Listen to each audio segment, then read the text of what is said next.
Woo! Sorry for that. Busy, busy week. Busy week. Busy day. Busy day. Great day. Just realized I forgot to refill my trash bag.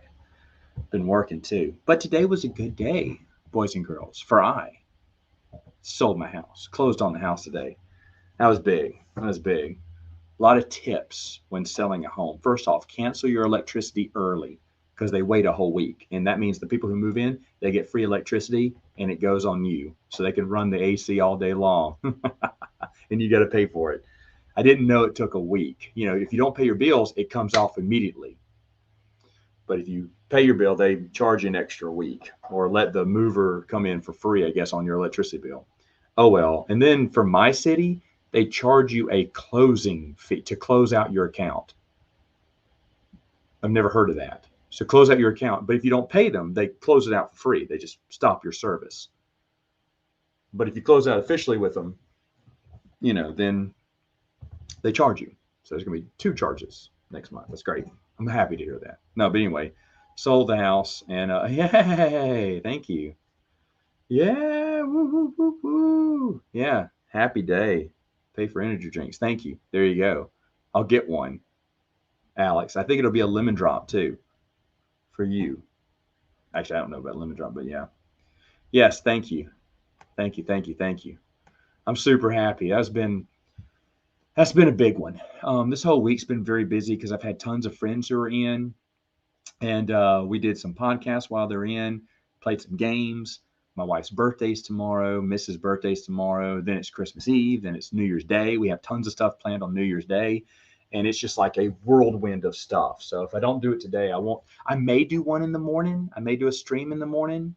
I just don't know. I don't know. I kind of want to because I haven't in a long time, but I mean, but it's real busy, real busy. I'm trying to get some games in the afternoons. I haven't played any games. I've been reading tons of books, tons of Star Wars right now, reading tons of it. We haven't even had our Christmas yet. True story. We've had 5 Christmases so far. The one of my parents, one's with her family, one's with my sister, my brother, her sister. Still working on it. Still, Mrs. birthday, New Year's Day. Then I told my there's 12 days of Christmas, so do some stockings. What is that, January 2nd? January 4th, we already have plans, so we probably do Christmas January 3rd for us, January 4th do that, and the 5th and 6th, I don't know yet. Surely someone's going to do something on the 6th. That's our 12 days of Christmas, which is what you're going through right now. 12 days of Christmas. Look out. 3 videos a day. How's he do it? You notice they're all from the old setup too, from the old the old room. Not there anymore. But I filmed all those in preparation, but then realized I was way ahead because I love reading this stuff and I'm really cruising through it. But so it's bittersweet to see the old house that's no longer mine as of today. Um, Yes, I did. They're here. In fact, in the new videos, you'll see me standing in front of it because they're in a hallway just right around the corner from here.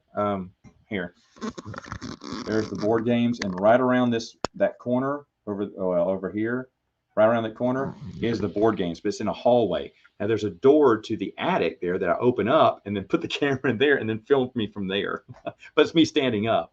I'll eventually sit down, I guess when I have to go down. I may sit down in it, but that's the only way I can film with the thing in the background. And it wouldn't go anywhere else because the girls' toys are on the other side there.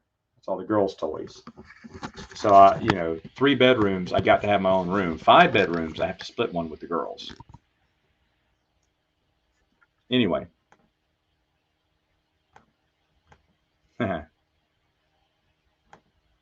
I know, man. It's going to be great. Although I do have to pay an extra electricity bill. Hopefully it'll be low because I wasn't there this month. I mean, I know the builder was there and the realtor, I'm sure, was there to re-show them the house or whatnot. I just hope they didn't leave any lights on. So hopefully it's going to be a low bill for energy. And for the city, it's going to be the same amount, but that's okay. Oh, well. Oh, well. And I can't do, I'm trying to do a recast, and I should have known you have to wait 2 months of payments before you do that. I was like, the mortgage bill is really high here. Really high. So it's paycheck to paycheck for the next 2 months. And then I'll be able to recast it and save about, 600 to 700 a month. Lower the bill.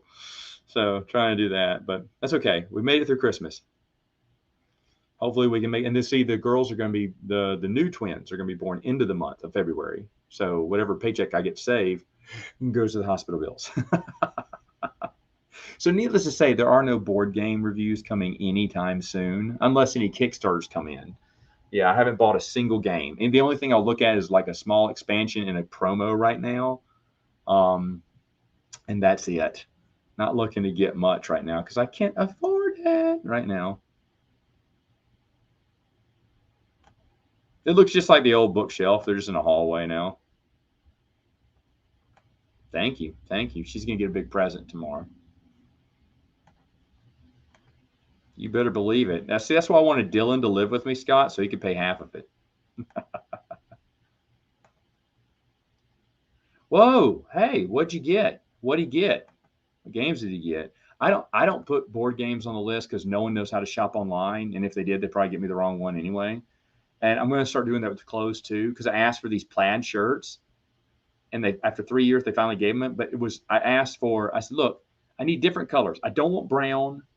I like a white one, the white with the checkered plaid title, or the yellow with plaid. Those were neat because I have a green, red, and then a ton of brown and whatever, brown and red, brown and orange, and burnt orange and brown. So no more brown. I didn't list brown. I said yellow, a yellow plaid, or a white plaid. I got the orange, burnt, brown, the different types of brown. So I have 3 or 4 different shirts that look exactly the same, just about. That's the plaid, and those are the plaids I don't really like. But so I'm not going to put any clothes anymore unless it's white socks. They can't screw up white socks, right? So I'm going to do that from now on. My list got a little bit smaller, and for some reason I didn't get 2 little things on my list, which was really weird. Like, we've gone through all the Christmases with my family now, and it was on the list for my family to get me. So I mean, it's weird. A deer whistle. Now, well, we're having our Christmas, so my wife may have gotten these, but I wanted a deer whistle for our car. You put it in the vent, and when it blows, when you're driving it, it sends out this little high pitched whistle. You can't hear it, but it drives deer crazy, and deer will run away. Folks, I'm not scared to drive in the rain and the snow. I'm not scared to drive next to an 18-wheeler. If I hydroplane, I'm cool. I go, whoa. That's what I do. That's my hydroplane face, like, whoa, because I start. But we used to, as kids, we used to on purpose get it and spin out. Don't do this, but we used to spin out on empty. We'd go out when it was raining. If it was an empty intersection or anything, we'd spin out on purpose and hydroplane, just so you know how to turn into the curve and get out of it. So we used to do this on purpose. But to be honest, from then on out, nothing scares me on hydroplaning either. I'm not scared of that. Not scared of hydroplaning. I'm not scared of anything. Like I said, snow, heavy rain, whatever. Yeah. Big traffic. Atlanta, 8 lanes of mayhem. Bring it. I love that stuff. If I see a deer on the side of the road, like looking at me, I freak out. You see one, there may be more. You can't stop a deer. You don't even know when a deer is going to jump in. It may jump, and that's it. You're done. You're done. There's nothing you can do. So that scares me more than anything. So I want that deer whistle. And then the other one was sunglasses. Both of my sunglasses got broken. Somebody sat on them, not me. And I go around like this in my car, or like this outside. I can wear a cap. I guess I probably should, but I just want a pair of sunglasses. How hard is that? But maybe, like I say, we haven't had our Christmas yet, so maybe I'll get that. If not, that'll be really weird that I didn't get some of the 2 easiest things I wanted. Yeah, Wild Space isn't that good. No Prisoners. Karen Travis, actually pretty good. But you know what? I don't know. A bunch of Karens wrote those books, so I hate how Karen is a bad word now. As a cut down for people. I'm telling you, there's so many, right? So many. It's like too much for the 12 days of Christmas. Powering through the Bounty Hunter War. How's that? I'm interested in rereading that too. It is. And it's going to be a low one. It's going to be a low one too. So I'm not too worried about that. I was just upset there was a cancellation fee with the city. What are they doing? Turning off the water and telling the garbage men don't go there anymore. They won't anyway because there's no garbage can going out there. That's right. That's right. That's what he really meant.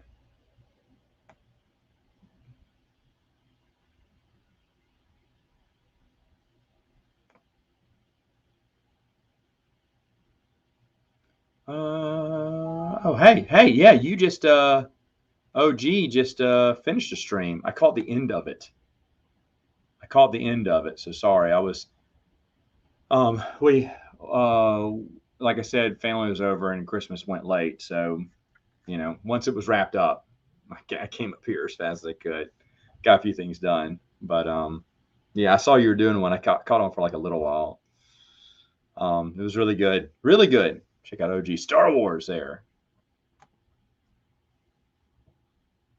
No, but I know the one you're talking about, Babs. I know it. Babs is enjoying the top 100. In fact, the last one, number 10 through 1, comes out Friday, New Year's Eve. Um, I got caught behind. I guess there was one week where I forgot to post these. I was 2 videos behind. I was like, wait a minute, I counted these out.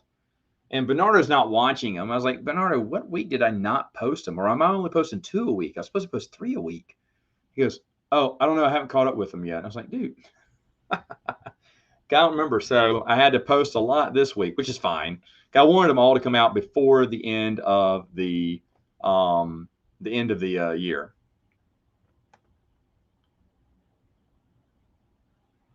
Yeah, for real, right? We'll block them in a minute.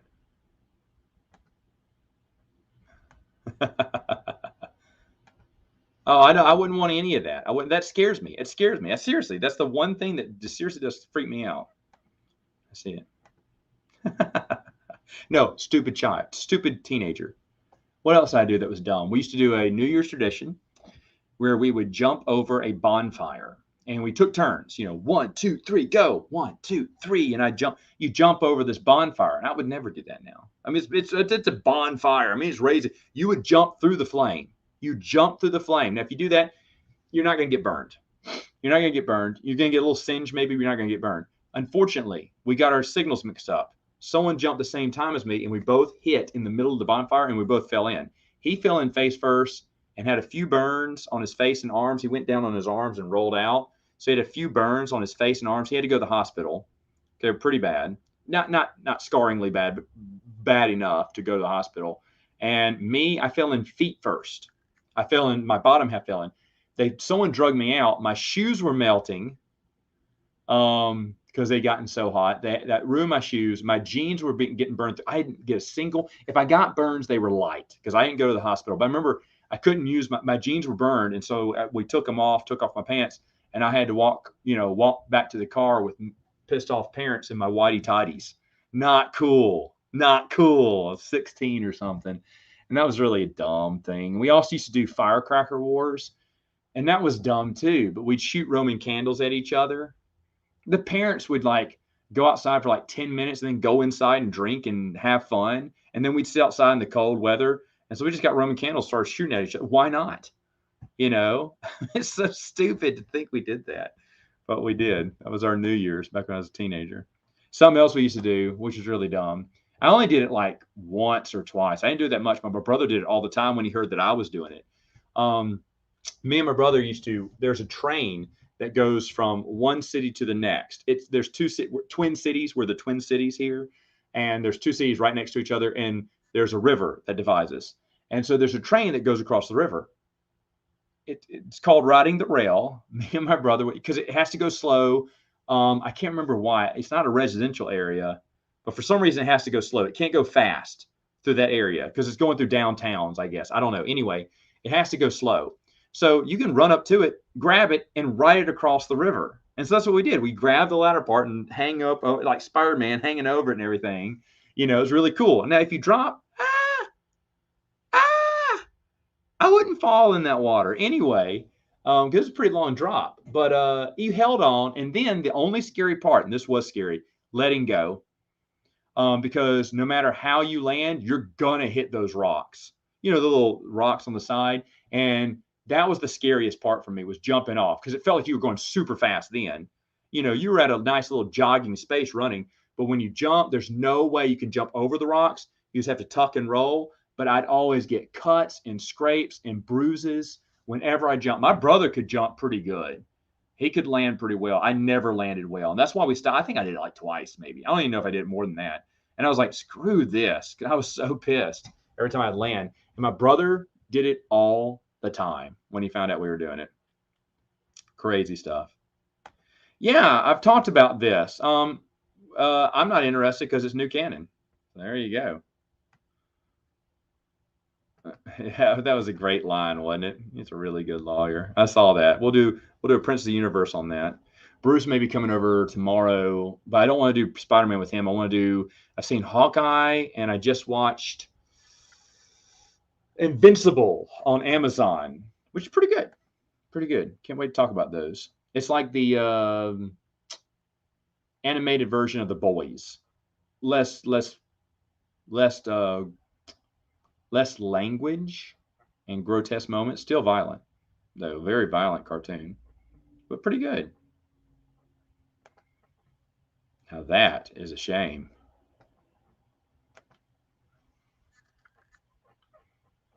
All right. Oh, okay. All right. Nice blurry picture, Logan. You a Sasquatch? Sasquatch pictures are blurry. Do you exist? I've been catching up on a lot of stuff because Cobra Kai comes out when? New Year's Eve, right? I won't watch that till next year. Watched the latest season of Letterkenny too, which was pretty funny. So I did watch a little bit of TV. I think that was in between. Those things are like 20 minutes long, so.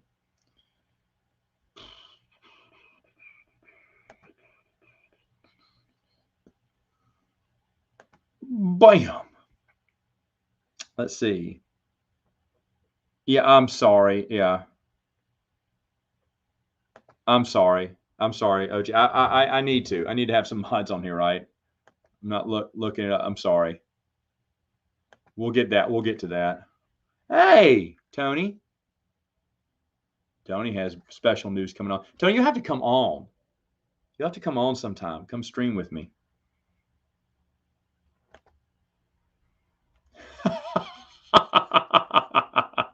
Tony's braver than I am. You're braver than I am.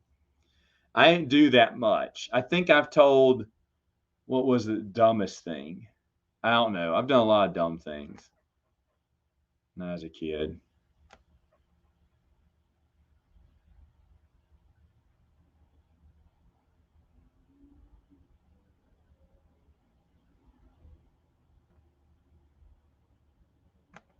There we go. Yeah, this is actually the shirt from that joke video. Same thing. What he's talking about is, let me see. Been collecting, you can't go wrong with music. Maybe so. No, I didn't this year. Didn't watch it this year. Hey, Sentinel, how's it going? How's it going? I'm going to be changing my order in Matt's Expanded Universe soon, so I guess I need to talk to you. Anyway, yeah, so this is the original shirt from that video. Still have it today. Rarely wear it. Rarely. I hate Superman. I wore it today. But get this. I mean, not right. Oh yeah, it's so tight. It's a little tight. This is back when I got large, and large, it fits me. Like you can see, it fits me, but it's super. Woo, super, super tight. Don't like it. Uncomfortable. In fact, I want to roll up my sleeves a little bit there. But anyway, but yeah, it's a little too tight. But I decided, I said, you know what? Because I moved and I found it. I was like, oh, well, I need to wear it. I haven't worn this in forever. So, but this is the original shirt from that video, like 10, 13, 14. No, that was longer. Shoot, that was 16, 17. That's almost 20 years ago, right? Hold on, not 20 years ago. Couldn't have been 20 years ago. I was still pranking campus. No, I was in my 20s when that video was made. I'm very positive I was. That was the very first video I posted. Steven got married for the first time. He's 18. He's 32 now. It was 14. No, it's got to be 16 years ago, maybe longer. Maybe longer. I can't remember. It was shortly after I posted it. But I could be wrong. It could be like 15 years. I don't know. But same shirt. I have the longest thing I had, and I lost it. I don't have it anymore. I used to have these hiking boots, and they're gone. I couldn't find them. So I've had them since high school. That was the longest thing I've ever had. Oh, wait. No, I don't have them. I couldn't find them. I thought I still kept them because I used to wear them all the time. Then I stopped wearing them because they started falling apart. But I was like, oh, one last high school thing. The only thing I have from high school, nope, it's from college, is a shirt. I have a few college shirts. I don't think I have anything from high school. One of my favorite shirts, because people bought me 2 of them because they said it reminded me of them. It had like these tribal things, symbols on a collar and on the sleeves, and it was aqua blue. And 2 people bought me the same shirt. It was a little different. One was a little darker aqua blue than the other one, but they said it both reminded me. It had a little pocket too, a T-shirt with a pocket, and they said, "Oh, this reminded me of you." And so I used to wear those all the time, and those were so fun. And I don't have them. And the one that I regret losing, I think I threw it away because I thought it was ugly, and I would have buy it in a heartbeat again. And I found them recently, but me and my buddies went on a cruise. We saw these really ugly T-shirts. I say ugly T-shirts. They were ugly dressed button-up shirts from Walmart. One had 2 cattle skulls on each side. One had 2 Indians on each side. One had 2 eagles on each side. And so I got the eagles. My buddy got the cattle skulls. My other buddy got the 2 Indian chiefs. And then, what did the 4th one have? I can't remember. The 4th one had something like that on there, cactus or something. I can't remember. And we all wore them on the cruise. Those were our cruise shirts. And I thought it was I just thought they were just ugly. They were just ugly and uncomfortable. So I threw mine away. Everyone else lost theirs every time, but now I kind of miss them. And I did find them recently. And I told my buddy, if we ever go on a cruise again, I'm buying this. I'm keeping it next time. I do miss those shirts. Oh, man. Earlier, not interested. It's new Canon. Yeah, you know that one's got 100,000, 300,000 views, right? That one went viral before we knew what it was called back then. First video. Yeah, it is. I don't throw anything. Yeah, I wrote that one too. That was fun too. My brother was 17 and he's 30 something now. I don't know. It was a long time ago. He wasn't in college yet. Oh, no, he was. He was 18. That was his freshman year. I did that. So whenever his freshman year was, let me see if my sister's 30. 14, 15 years ago, probably. That's when those are filmed. Yeah, it's boring. It's boring. I'm not a Superman fan. Never have been. Never have been. Thank you. Thank you. Oh, yeah. It was funny because someone bought me a Met shirt that's very tight too. And I was like, look. And they said, you got muscles. You still work out? No, I don't work out. I haven't worked out in over a year now.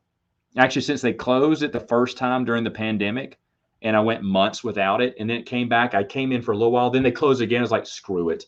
And I just never went back. I want to go to the gym, though. I don't know where a gym is around this area. I mean, I know there's one in town somewhere. I need to go check that out. There's a lot of reasons why not to have them. Oh, that's a great one, too. I lost that shirt, too. That was my Tiger shirt. I lost that one. That was one of my shirts. I would never thrown that one away, but I can't find it anymore. There's a few shirts I can't find anymore. It kind of ticks me off. Over time, I've lost them. Oh no, this is it's Pepsi Wild Cherry, but unfortunately the can bubbled out and no one's going to drink from it, so I just got it and put it in a mason jar. Nothing heavy today.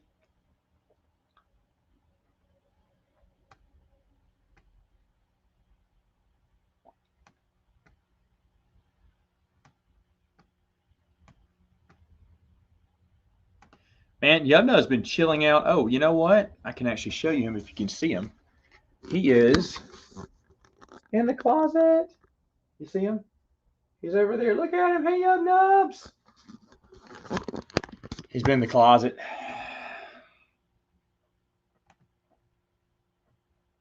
Hey, you want to see my impersonation of Ryan Kennel? Hey, so, hey guys, are you? I'm kidding. I feel bad for him. He's getting over the flu. He needs to just rest. He needs to just rest. It's okay. I know how it feels like, oh man, if I don't make videos, people are going to get bored. No, man, we know you're sick. Take a few days off. Take the rest of the year off. Seriously, take the last 2 days off, rest up, and then come back. No one's mad. No one's mad. I'm not mad. I don't mind it. I want to get better. Oh, yeah. Where is quality?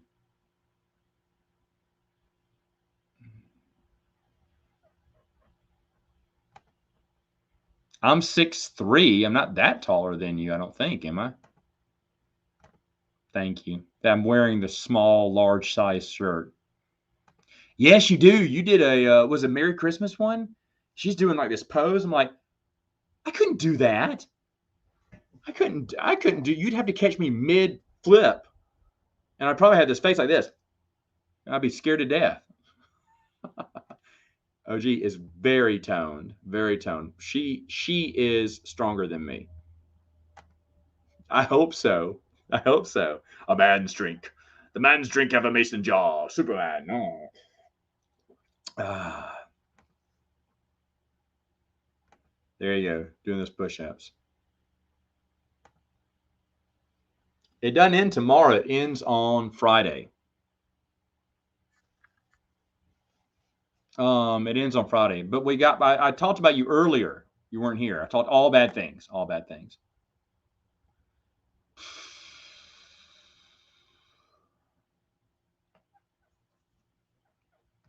Yeah, man, we've been complete. I just sold my old house today. Been a busy day. Same time as Ryan Kennel. Oh, slowly. That's what he's doing. That's what he's doing. The ones where you're flexing in front of the mirror for half an hour. I thought those were weird videos, but yes, Alex, I've seen them. 6'1". 6'1". Okay, so just 2 inches. I'm just under 6'3", so not that much. Not that much. Basically the same height. 2 inches. That's all. It's exactly what he's doing.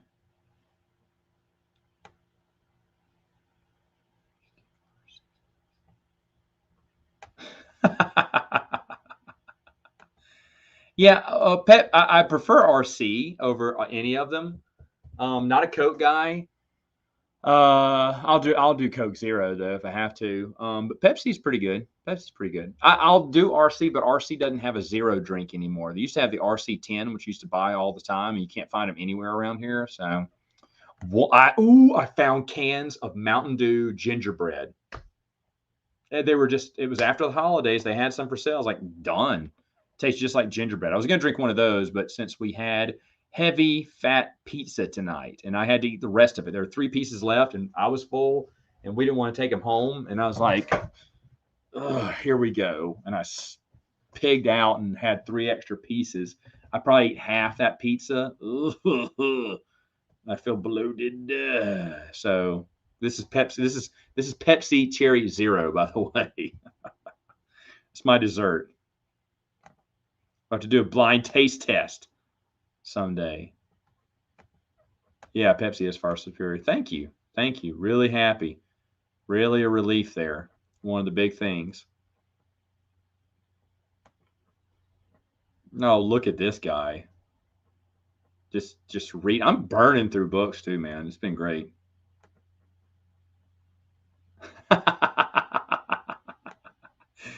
Oh, well, you seem tall on YouTube.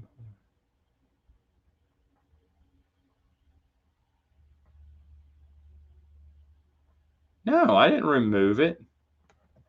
Video's still up there. I don't like Dr. Pepper. I prefer Mr. Pibb. I'm from Mississippi, and Pepsi has the rights to distribute Dr. Pepper. So when Pepsi has the rights to distribute Dr. Pepper, Coke offers Mr. Pibb, or what's now called Pibb Extra. So in the South, you buy Coke products. So Dr. Pepper was considered a Pepsi product. So my parents didn't buy it because we all love Coke, I guess, in the South. And so we grew up on Pibb Extra. There is a difference, and I love Pibb Extra. It's super hard to find now. South Louisiana has it, and I have one case left. When my wife's family was here, they saw my Pibbs. They said, "Can we have some?" I said, "Sure," because I'm not going to be stingy about them. And they drank 12. I drank one, so they drank 11. It was okay though. It was okay. It's Christmas, but now I have just a 12-pack left. Got to save them. Got to save them. There you go. Huh? It's odd. Thought I blocked you. There it goes.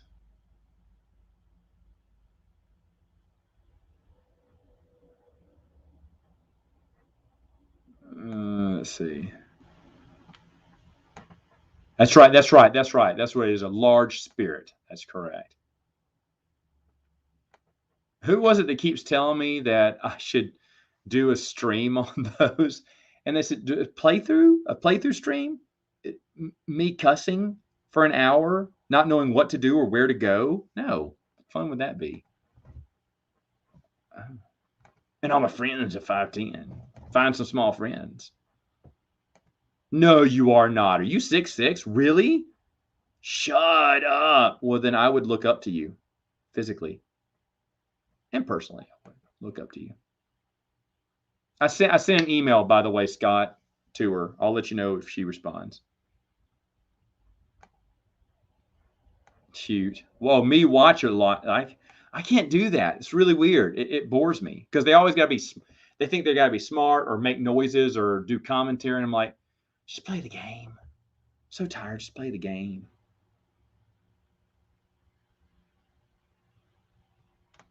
Oh, thanks for the warning.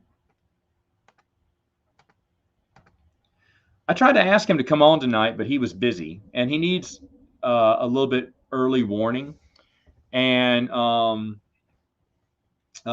so I want to have him back on a stream. We may plan for another week or something because I just can't do it anymore. Unless he's always welcome to come on if he's open. If I do one in the morning, I don't know if he'll be available, but I'd love to have him back on a stream. There's someone else that I reached out to right before I moved and everything. And right before the craziness happened, he's probably thinking, well, Matt asked me to be on his show, but he never got out to me. And I'm going to try to reach out to that dude too.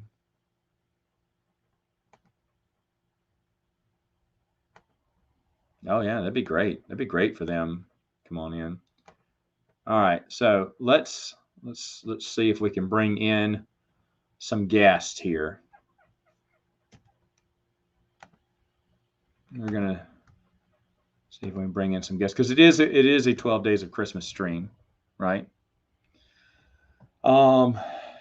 But yeah, I'm gonna do a video on that, a podcast on it with either probably Wes because he saw it, and Bruce is coming in, I think, tomorrow for just a little while. Hopefully, he can do 2 podcasts with me. I want to talk about Hawkeye with him. I want to talk about Invincible with him.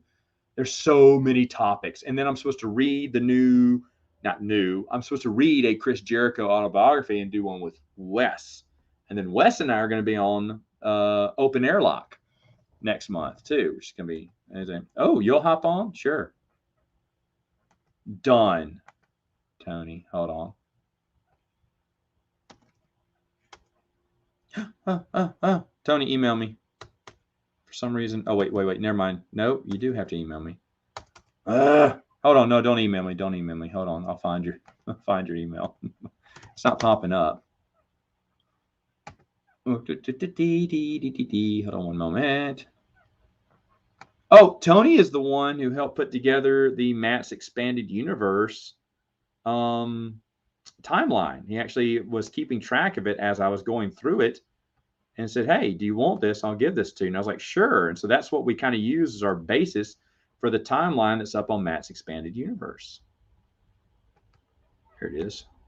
What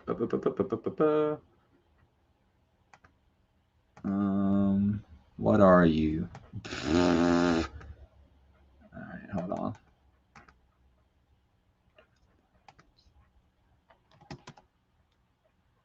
There you are.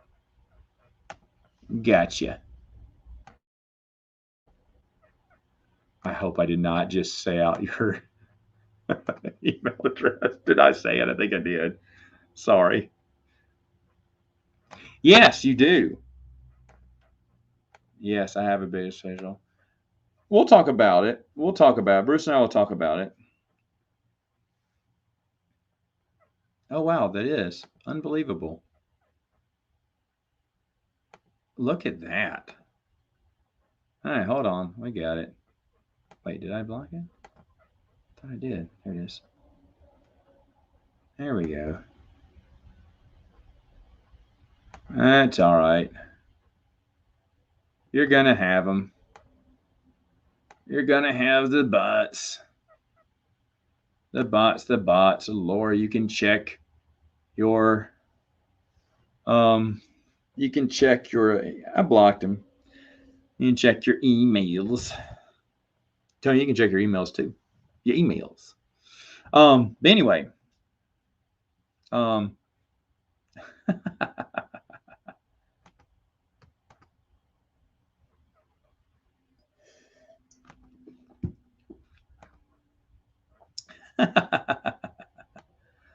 um let's see. Hold on. Christmas time. Come on, baby, it's Christmas time. Where is that person? I can't find them.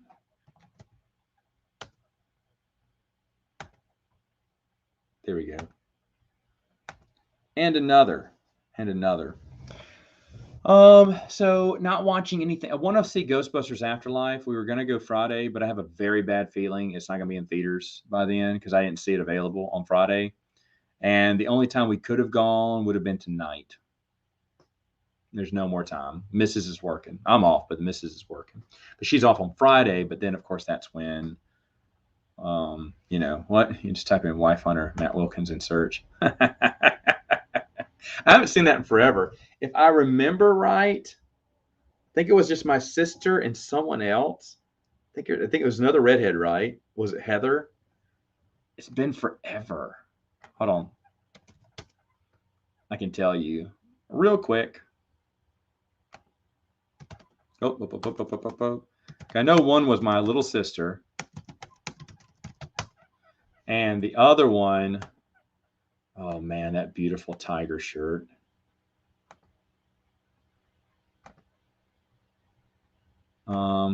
Yeah, that was my sister. Can't remember who that was. That was my friend April. Gosh, I haven't seen April in forever. And I think, yeah, that's Heather. Oh gosh. She looks so little. That was so fun. That was so much fun. Yeah. I still keep up with her.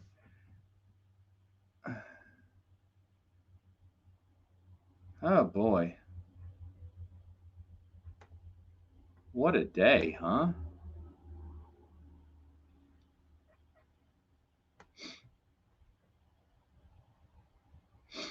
Anyway, oh boy. Sorry about that. Lots of bots. I know. It's going to happen, right?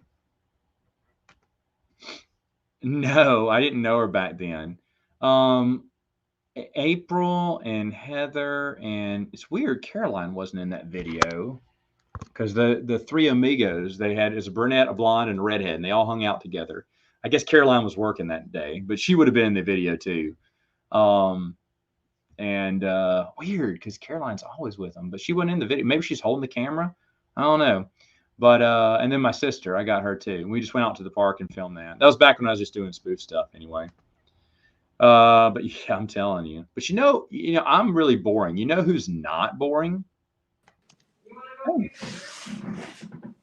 hey man, What's up? look at you. Hey, hold on. You Hold on. too.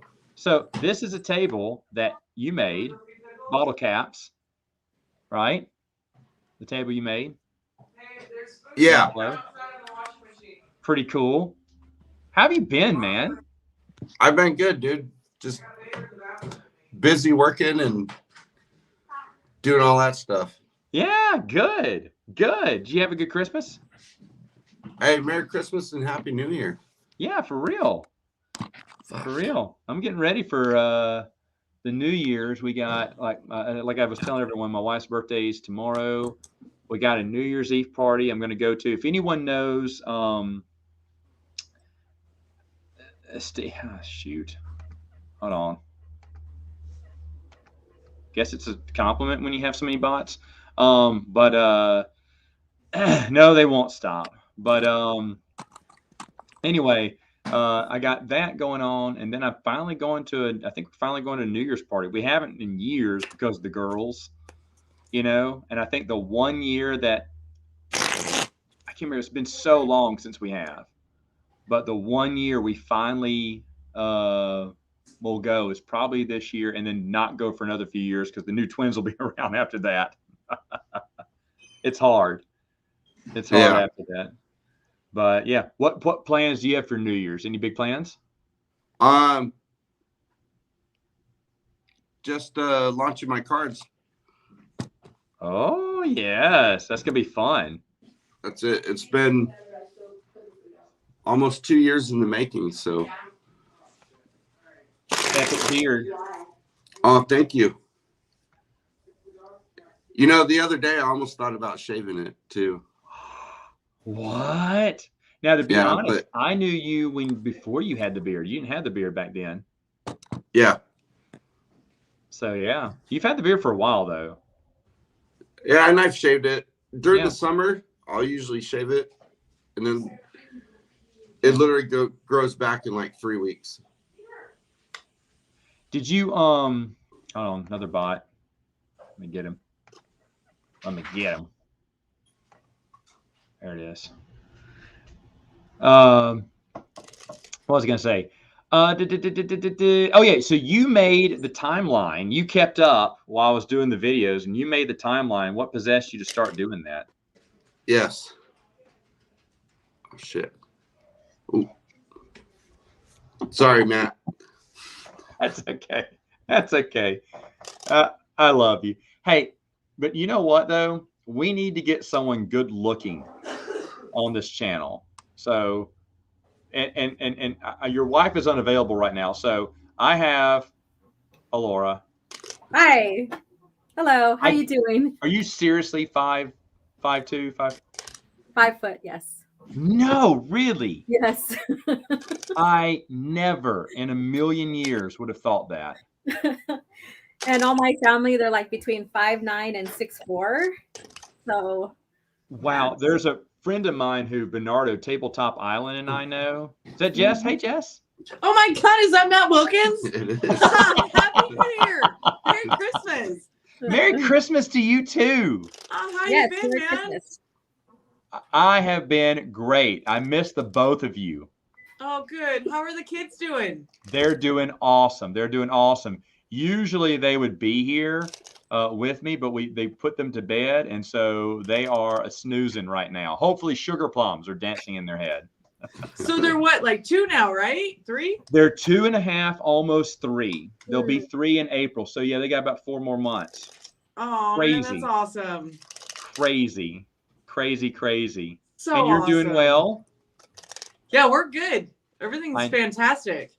I know. Do you have a baby? No. Oh. We're super great, but no babies. No. Super great, and no babies. That's awesome. And if my wife were here, she'd say hello to you as well. But she is probably laying in bed. She told me the other day. See, it's really weird because right now, and I don't know what it's like in Arizona, but in California right now, but we have of 80-degree weather right now. It's Wow. going to change Sunday. I heard it's going to get down to 40 again, from 80 to 40. Wow, that's a difference. But yeah, it's been really warm, and so we kind of have the AC on, but at the same time, it's like, come on, man, it's December. What's going on here? Late December. How can it be this hot? So my wife's also had the fan on. She cannot get. She's in that stage now where 2 months out, and she can't get comfortable. Yeah. Wow. Laura, you've had kids before. You know that stage where it's like, no, there's no comfortable position you can turn in now. You have she's propped up with all the pillows, basically sleeping sitting up. And she said, she told me this morning, I just want one night of sleep. That's all I want. Oh my Okay. God. All she wants for Christmas. So And it's over here cold as can be. It is not cold. It was hot today. It's cold. It's Okay, so definitely why cold. is it that men feel warmer than women? Like I can complain, I'm cold, and my husband's like, "What? It's not cold in here, crazy." Yeah, I can see that. You're a crazy woman, he'll tell me. that's All right, great. y'all, I must go depart to the crazies outside my yard. Hey, Matt, it was really good seeing you. And Merry Christmas to you, honey. I hope you have a Happy New Year. You Yeah, too. You I'll talk too. to you guys later. You too. Okay. See y'all. Hey, Aw. I'm going to need help. Look at that. Aw. Yes. That's That's so why I love the sweet. both of them. Absolutely. I was visiting Phoenix. I'm not going to give away his location, but even though his username does, but I drove down on purpose to go visit him. And every one of my friends was like, why are you driving down there? I was like, because I know someone there. I said, okay. I was like, okay. And I had a great time. Had a great time. Yeah. But hey, I got someone else here. Mhm. Scott. How's Hi, it Scott. going? Good to see you. Hey, good to be seen. I saw you the whole time. I'm sorry. I was just waiting for a time to get you in there. It's no problem. He's But like, yeah. So Laura has a new show coming. She just did a stream on it just tonight. Oh wow. just tonight. Yeah. I caught and the end of it, but how'd it go overall? I had got a new headset and it was causing problems, so I had a little bit of technical difficulties. But other than that, it went great. The HoloNet Journal is basically going to be like this month in time of Star Wars.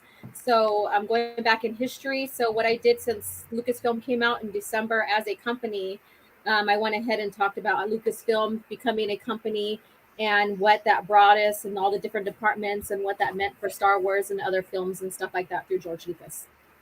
So That's cool. Yeah. Boy.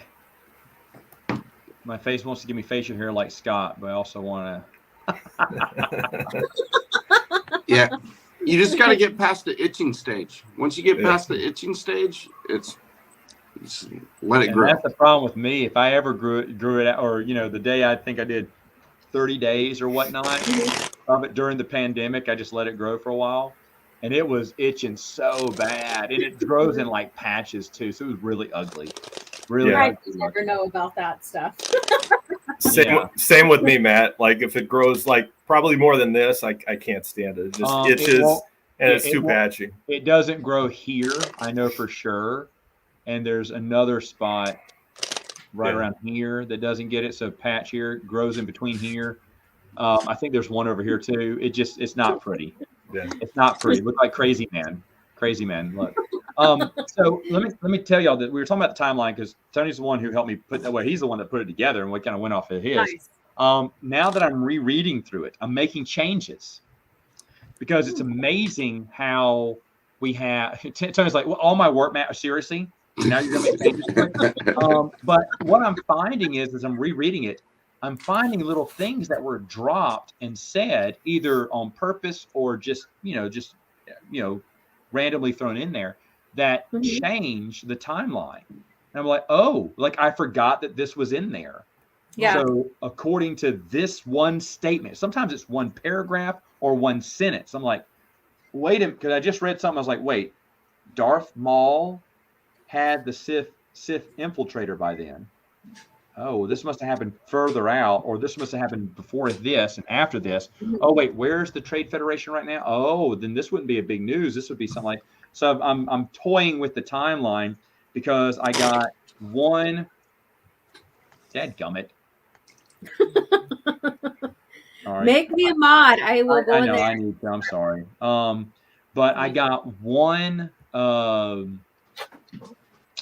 sentence or one line or one paragraph off, and I was thinking, wait a minute. I said this would be this, and so I'm changing things up.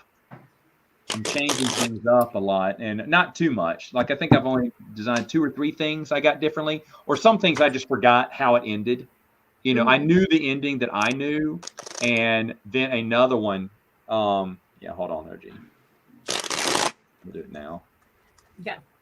Wait. No. Dadgummit. You should be able to click on the ... little dash thing on the side. Put user in timeout and block user. No, you're not supposed to do that to me. No. Okay, you probably have to do it on the actual YouTube channel stream. Yeah. That's what it is. I'll get around to it. I'm sorry. I need to start adding those. Who do you have to block? Oh, there's a bot that keeps posting different things. Yeah, we got some trolls coming through just doing some crazy stuff. And then It just happens it's sometimes. Yeah. It hasn't happened in a while, but Probably Noah. 50-50 shot. It's Noah. I felt bad. He tried to invite me on his last stream, and I couldn't do it.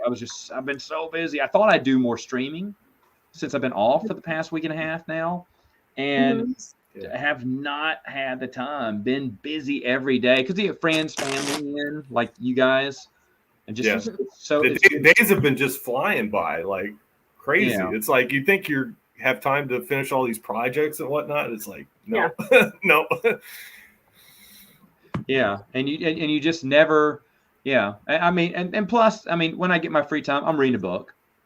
I'm reading some Star Wars. It's amazing how I get. I mean, I know I'm a big EU fan, but just rereading it, you think, will it lose its shine? You know, will it lose its luster? It's not New Jedi Order. You know, I've read the New Jedi Order, and that's what I love the best. But will I get bored with more stuff on my second time around? And I'm not. So are you still on Cloak of Deception? Where are you in the reading? In the reading ahead? No, I'm far past that now. Oh, wow. So yeah, I'm still trying to get back up in front because I was doing three for the 12 days of Christmas, doing my 3 videos a day has got me well, you know, I barely had enough to do that, and I was like, well, I'll just keep reading and get more. And now I have a lot because I'm trying to save some up when the other twins are born. I'm afraid I will not have any time. Yeah, I just don't know. I know last time the channel was basically on autopilot for 3 months. I had that many videos filmed, so I kind of want to do that again. And I think I'm there now. I have to check and see, but I think I just crossed that yesterday, that 3-month period I wanted, and I just added one today. So I'm where I want to be. And if I want to add some more, you know, videos throughout the next month or so, I could and be okay. But I just, you know, Ryan, the problem with Ryan is he reacts to the now. So his videos have to be, you know, right at the spur of the moment. Yeah. Mine are already pre-plotted on stuff that's already has been stuff.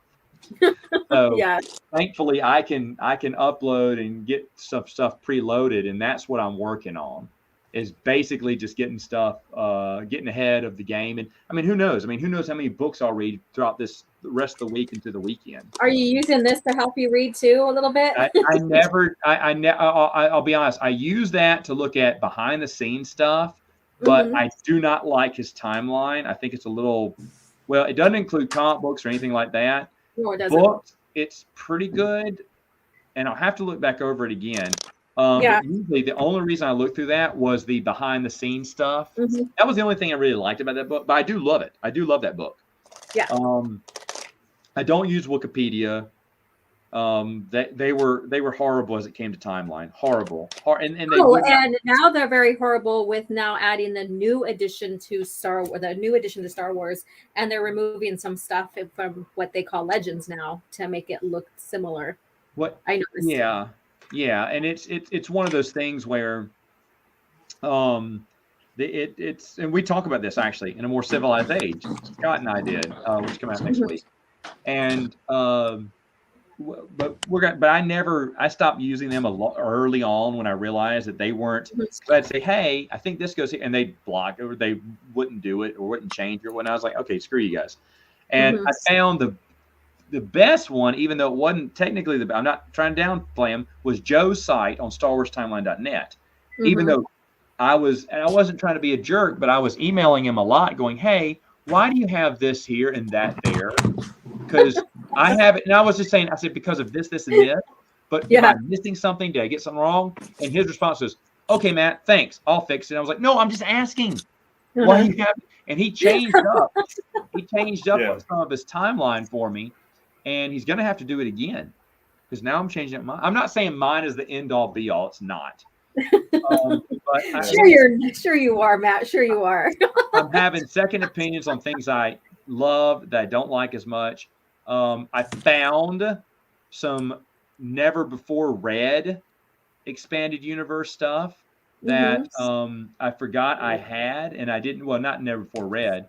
I didn't do a video on it the first time through, and it was funny because when I was reading something, I said, "Oh, you know what this reminds me of? That old." Oh wait, because there's a comic strip that came out, online comic strip that came out during a Wizard RPG. Yeah. Written by Michael Stackpole. How did I forget? There's so much. There's so much. And the comic strip is nothing. It's nothing. Right. It's literally like 2-3 pages maybe. And I printed it out a long time ago, and it's one of the binders. And I remember I was looking at something, and it made me think of that comic strip. And I went, I never did that comic strip. And so I did. There's a Matt's Expanded Universe that's going to come out next month. Because I forgot that, and I forgot there's a mini story within a comic book. That the comic book ends, and then it has a bunch of advertisements. Then it has a short little story that goes. It's in a 6-part series. The last 3 issues have a 3-part mini story arc. And I was like, oh, I said, I don't think I ever talked about the mini story arc, and I didn't. So I combined both of those together since they're kind of basically in the same area. But it's fun because now it's like, okay, what did I know about? But I skipped over. Now there's a billion people saying, oh, you missed this, you missed that. A lot of them talked about tales. And if I didn't do one of the tales, I didn't think about, I don't think it would be, or what was someone else pointed out something else. I can't remember, but they're pointing out random little itty bitty stuff. And some of them, hold on, another one again, full-time job. Oh, look who it is. Hey, Stig. Hi. Here, I guess, since it's Christmas time. Make Stig a mod. He'll take care of the trolls. Were those people nitpicking? Were they following Joe's timeline? Because that thing is ridiculous. No, Joe's timeline, the reason I don't like, and Joe knows this, he combines new canon and Joe's timeline. There's nothing. Sprinkles it in, just here and there. Sprinkles it in, which I hate. Yeah. He knows I hate it. I love Makes Joe. no sense. I love Joe is a better man than me by far. But I don't like the sprinkled new canon. I don't like how Joe breaks up chapters, even though he's very specific. But that's something Nathan P. Butler did, and I hated that. That's why I did not like Star Wars. I think Star Wars Timeline Goal was an amazing achievement, but it doesn't interest me. I like my timeline because it's reading order, almost like a checklist, and that's what I would want. And thankfully, that's what a lot of people have given me feedback on that they want as well. It's tricky when you're trying to do a reading order because there's some books that overlap here and there, and it's like, do I want to be consistent? Do I want to say, okay, we're going to put the order of where the book ends versus where the book begins? Well, you look at something called Darth Plagueis, and that's pretty hard to place. I would put it after the Phantom Menace. Okay, I put it before because a lot of it is before. However, I am going to reread it. That's coming up soon. And you may be right. It may be something to read after. And I think I don't know. I may even agree with you. Because Brian and I had this conversation Okay. before, and I think I may have said we should read it after maybe instead of before, but I need to read it again. But that's a good analogy. Like other things too, there's certain things that need to be pulled back and pushed up. I'm just reshuffling it only because I forgot about, like I said, that one line of dialogue or that one paragraph. Sure, Tony. I forgot about that one thing of dialogue that changed everything. Changed everything for me timeline wise. Yeah. I can bore you with examples later on, but I know someone who can bore instead. Hi. What's going on, there? Steve? I'm doing well. Merry Christmas to you, one and all. Merry Christmas, Steve. Steve, did you have a good Christmas? What? If I had a good Christmas? Scooby. Yes. It's icy. Very icy in Norway right now. Yeah. Oh, what you got here? Hold on. Let's see here. Oh, wow. Oh. So Joe led me down this path. Now, there used to be something called Drive-Through RPG, and it had you know about it, and they had the entire. Do they still sell it? I had a book there on in the store. Oh, you do? Actually, okay. I used to work for a D&D company. That's right. Drive-Through RPG had the entire Polyhedron and what's the other comic book? I mean, not comic book, RPG magazine that had those Star Wars stories in it. Dragon Scott magazine. will know. Scott, what's the other? Oh, Scott's going to show his stuff off. Show and tell. Scott, besides Polyhedron, what was the other RPG magazine that had Star Wars stuff in it? It was. Gots. I'm sorry? Oh man, I don't know. I got Polyhedron. So. Yes. I got. I don't have the actual issues, but I bought the PDF through Drive-Through RPG, the entire Polyhedron and something else. Chris would know. Yeah, Chris would know. Let's get Chris on here. Boy, if Chris pulls up, it's like a Christmas miracle. I'm sure he sent me a list. I think he sent me a list of like all the Star Wars RPG material that appeared in any independent magazine. But he knows a lot of the one-offs. He showed me a lot of the one-offs, and I got a few of them. The Polyhedron, there's another. I can't think of it right now. But that was one where I just bought them. I was so happy. Y'all have the actual issues, which is really impressive. Oh, gee, I cut you off earlier, I think. Do you remember? No, I don't remember now. I'm so sorry. She cuts me off all the time. Oh, hey, are y'all doing tomorrow coffee chat? Is tomorrow coffee chat? Yes, tomorrow morning, 9 a.m. 9 a.m. Yeah, Pacific Standard Time. Yeah, and we are doing a watch party. We're going to watch the part 1 of the Heir of the Empire fan animation series by Darth Angelus.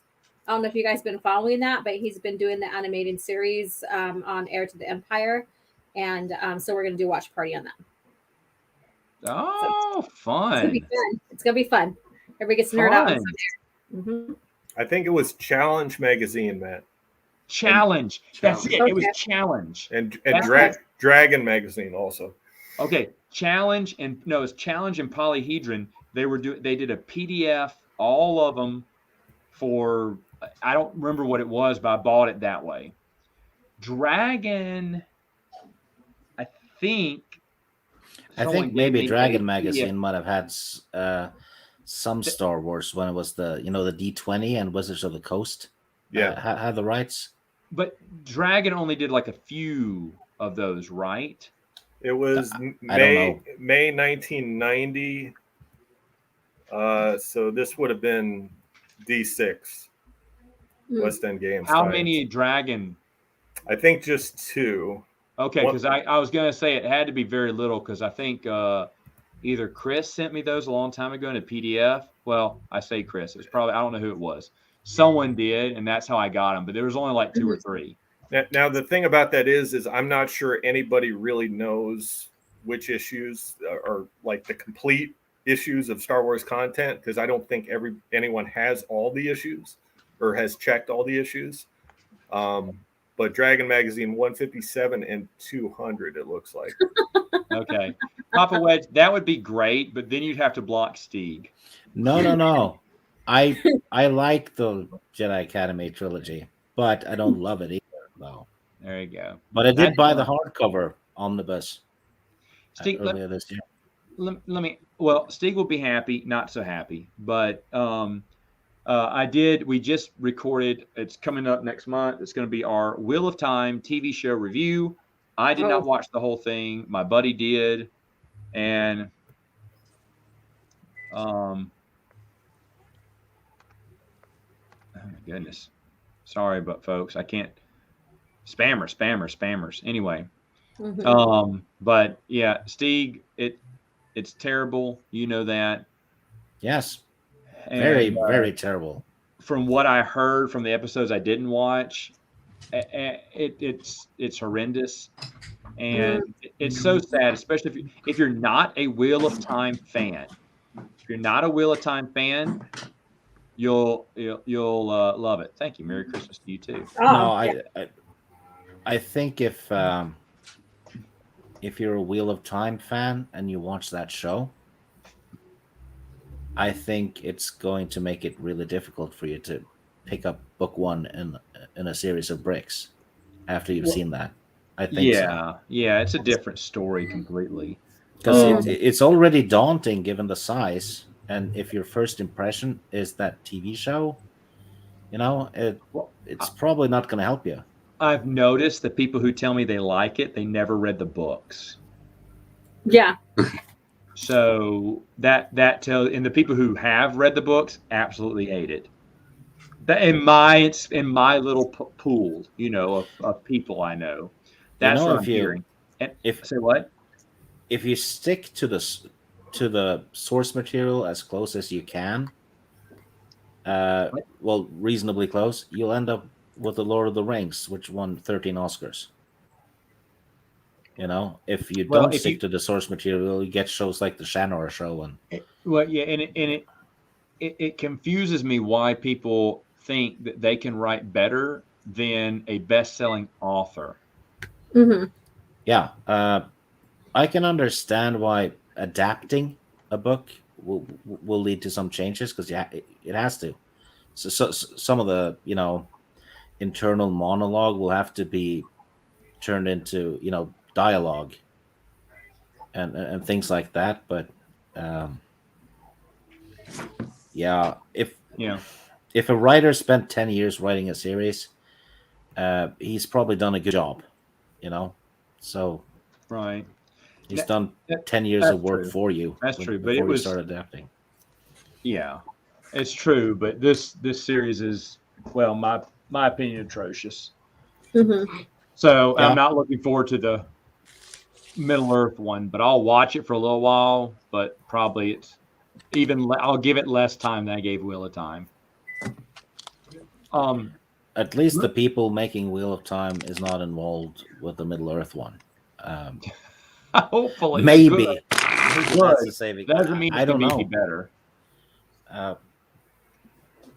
This doesn't bode well, though, if other fantasy shows are going to get adapted, right? I don't think so. Because it's not. Here's the thing. If the Wheel of Time, well, it looks like it's actually flopping because it's underperforming quite a bit. Mm-hmm. But let's say they do a couple of seasons and then it's over and the whole thing is screwed up. That means it's probably going to be 20 years until someone else even tries to do it properly, right?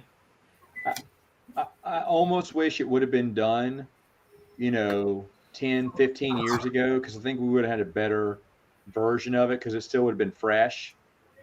Yeah. And we would have had different people involved. And I don't know.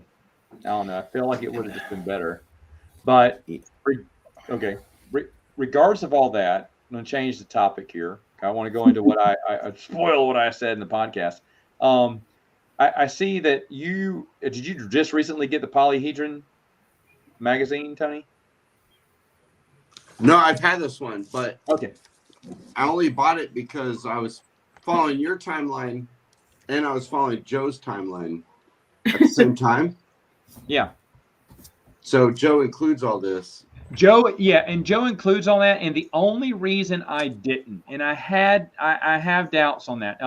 Those and challenge, and please correct me if I'm wrong here, were never confirmed by Leland Chi. In fact, Leland Chi said he didn't really know what the rights were, and that because that was back during the dark times when West End Games just kind of sublet it out to other RPGs, and so he said that kind of stuff he couldn't ever identify as canon or not. We had asked him about some of this stuff back in the day because I got the drive-through RPG stuff years ago. I mean, when George still owned Star Wars. Scott, do you know anything about that?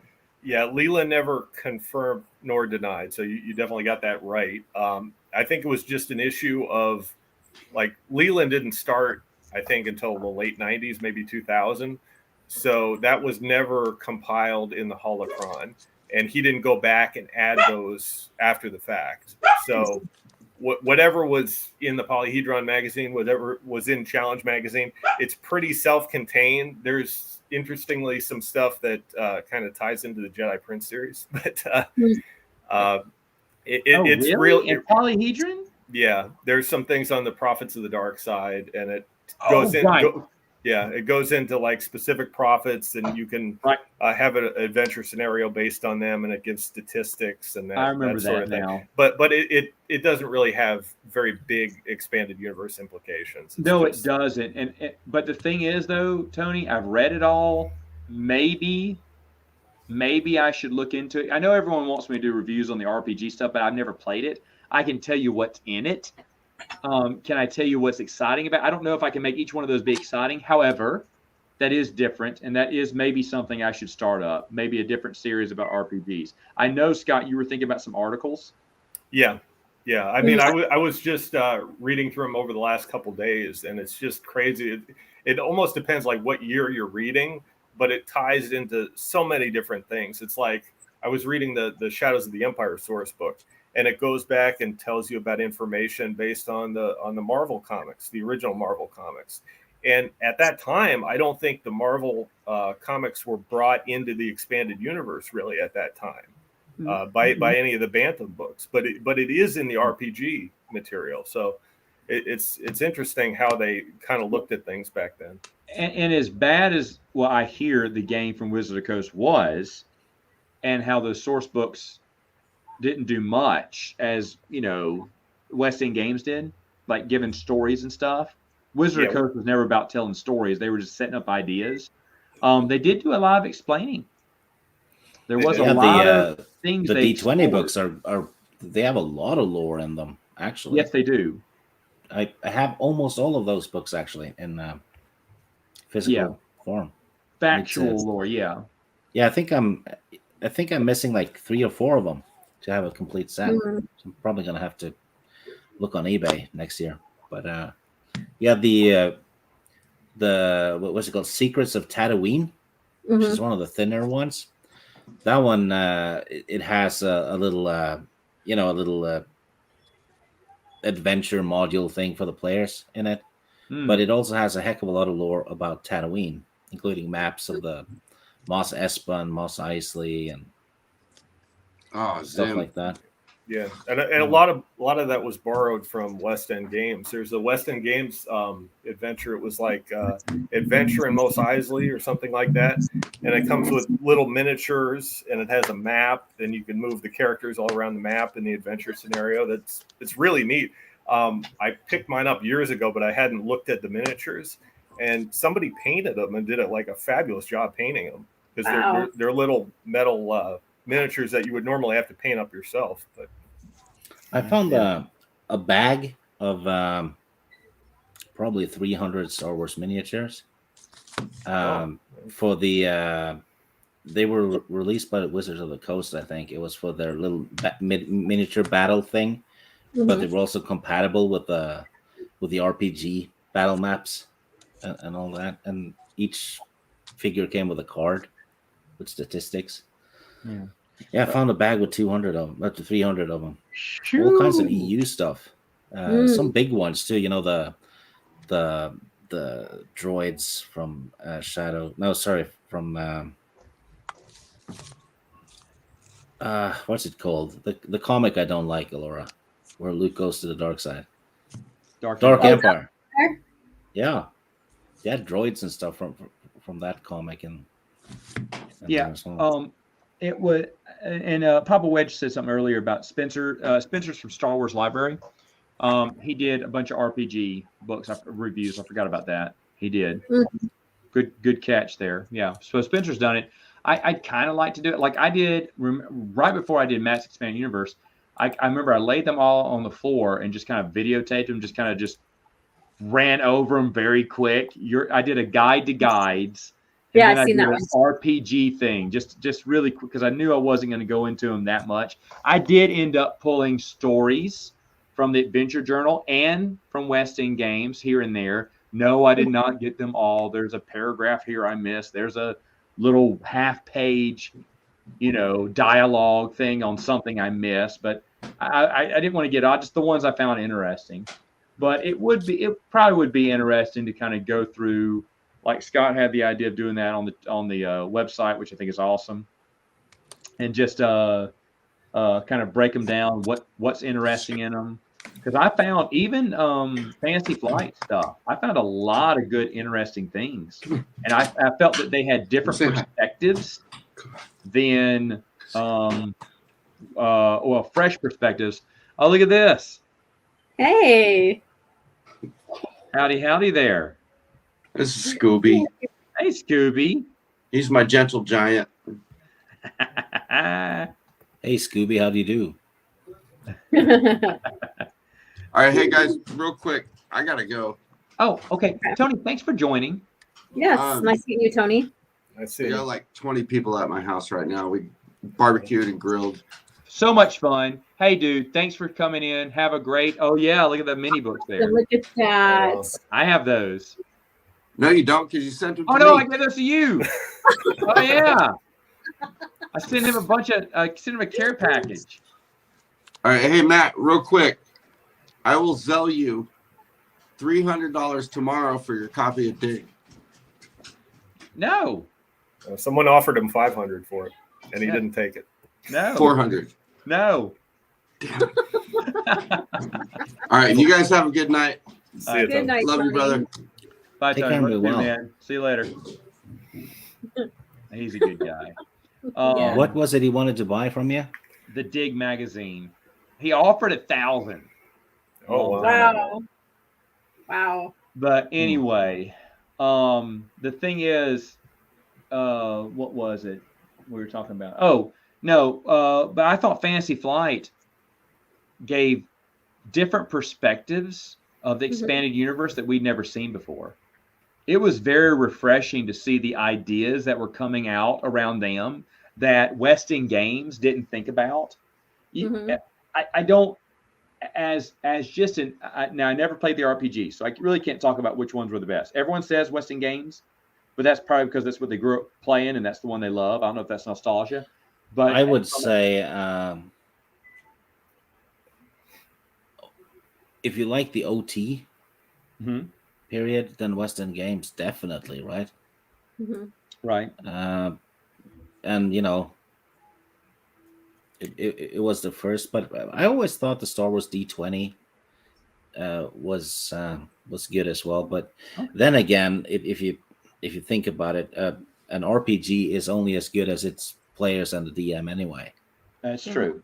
That's true. That's the most important ingredients to any RPG.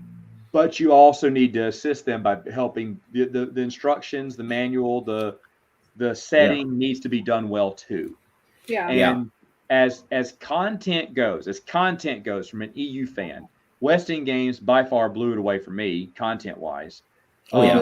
Wizard of Coast, I do agree with Steve. It did have a lot of lore in it, and they explored different areas that we hadn't seen before, which was nice.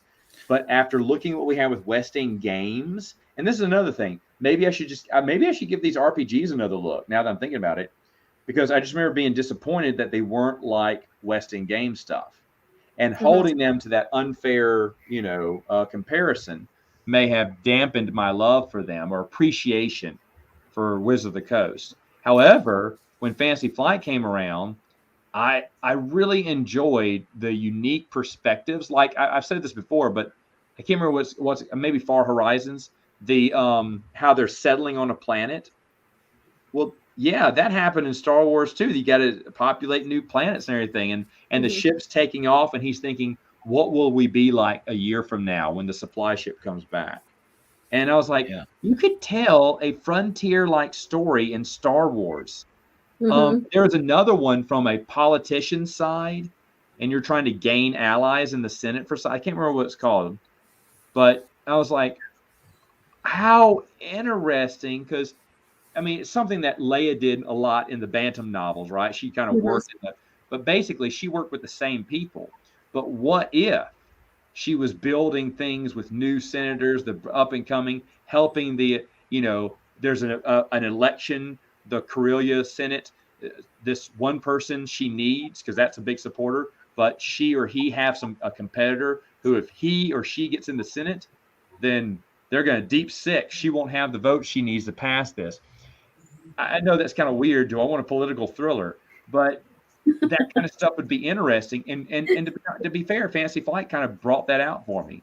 You need it's even if you don't use it, you have the option. Exactly. You have the option, but plus it just, I won't think West End Games in my mind, and no, in everyone's mind, it propelled their imagination of what could happen. The EU just isn't good versus bad. It's not Jedi versus Sith. It's not just Rebellion versus Empire, even though it was a lot in West End Games. But it could be other things. Scouting the Galaxy. You remember this one?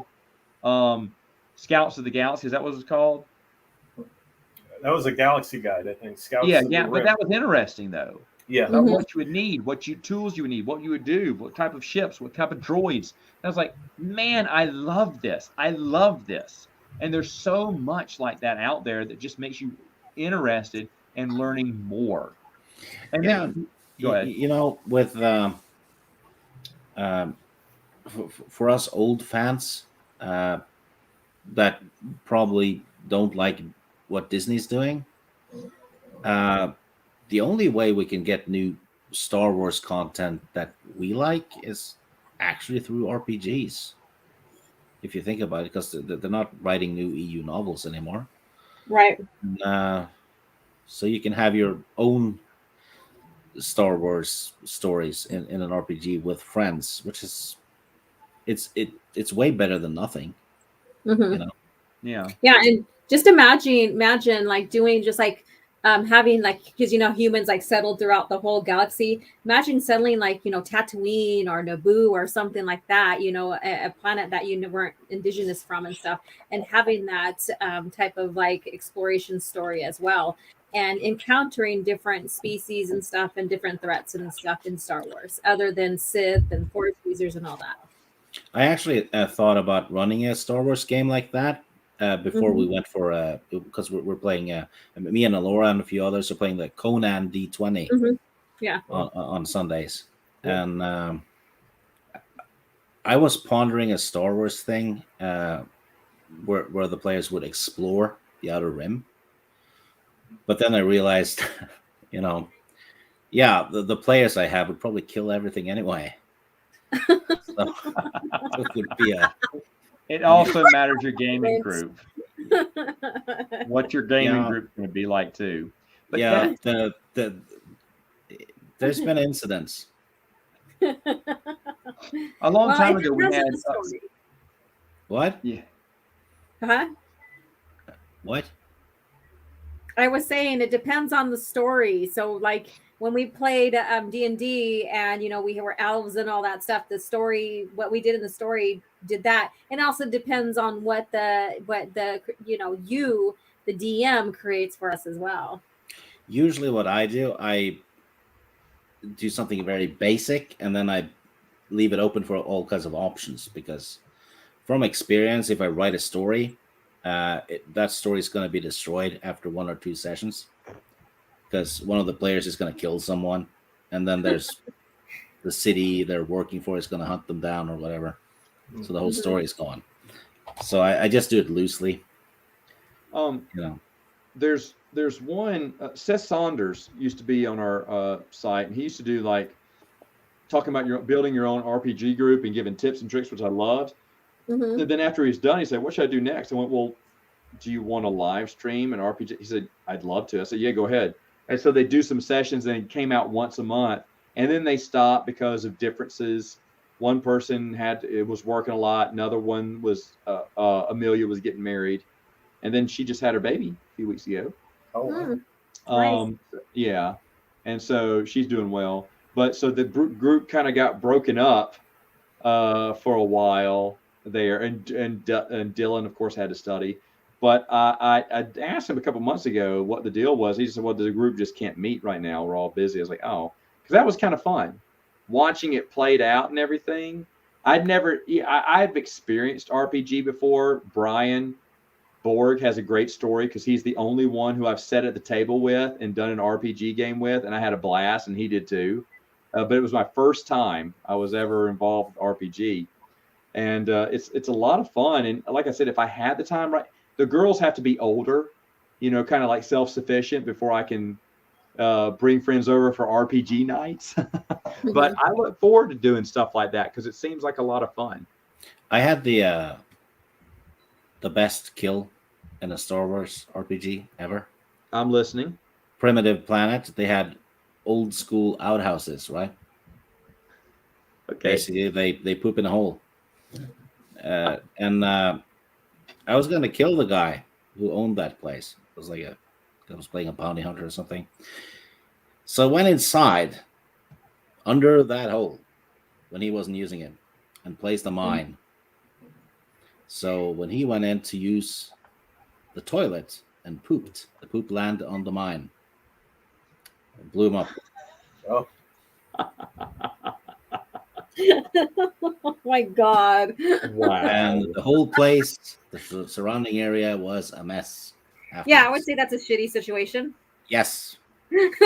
I was so proud of myself So too. it didn't hit the fan; it hit the thermal detonator. It hit the planet after because it spread.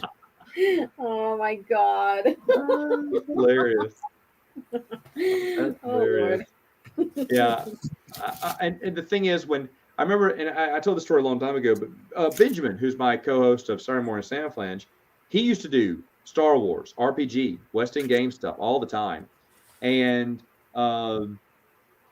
he and his friends, they invited me because they knew I was a Star Wars fan, but I was like, no, like I wasn't going to do no RPG. I wasn't into board games back then either. And I remember whenever I'd see them, they'd tell me of their adventure, of what they did. And they talk about it in detail, like they were watching a movie or something. And I'll be honest, it was interesting. And I was like, dang, maybe I should join that.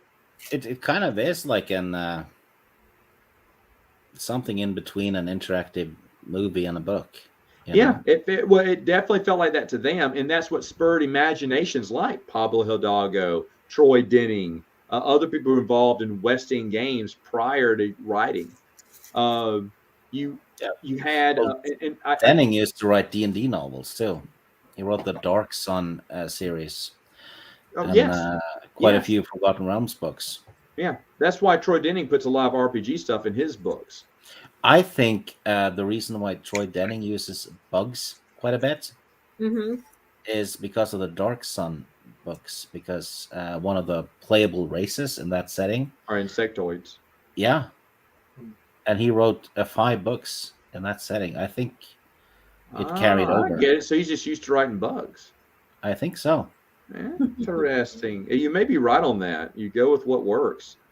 Yeah. And he wrote the Dark Sun books, I think, before he even got involved with Star Wars.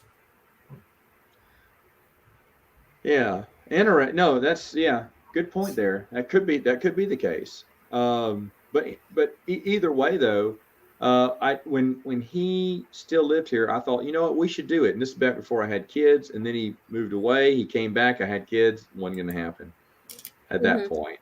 So there just wasn't those long hours, those long nights in the day where I could do whatever I wanted to, and we could sleep in on the weekend.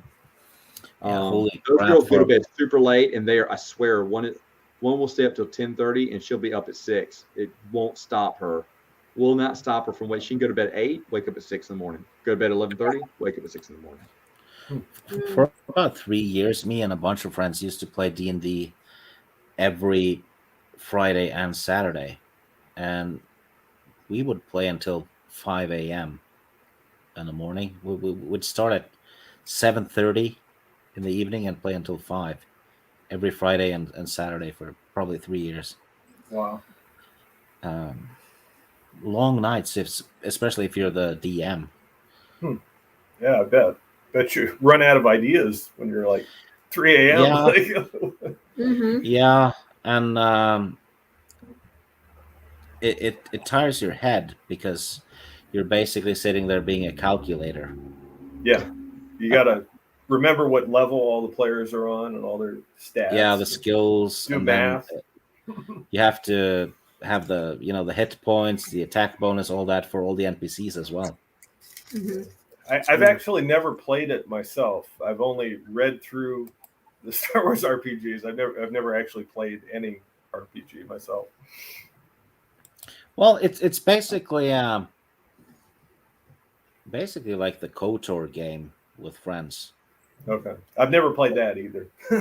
Oh, Oh, yes. wow. That's awesome. I didn't know we shared that company there, Scott. Well, No, I I- haven't played RPGs except for now, and then I haven't really gotten to the Star Wars games really Oh, look at enough that. to sit down and stuff like that, other than knowing the stories and their arcs and stuff like that.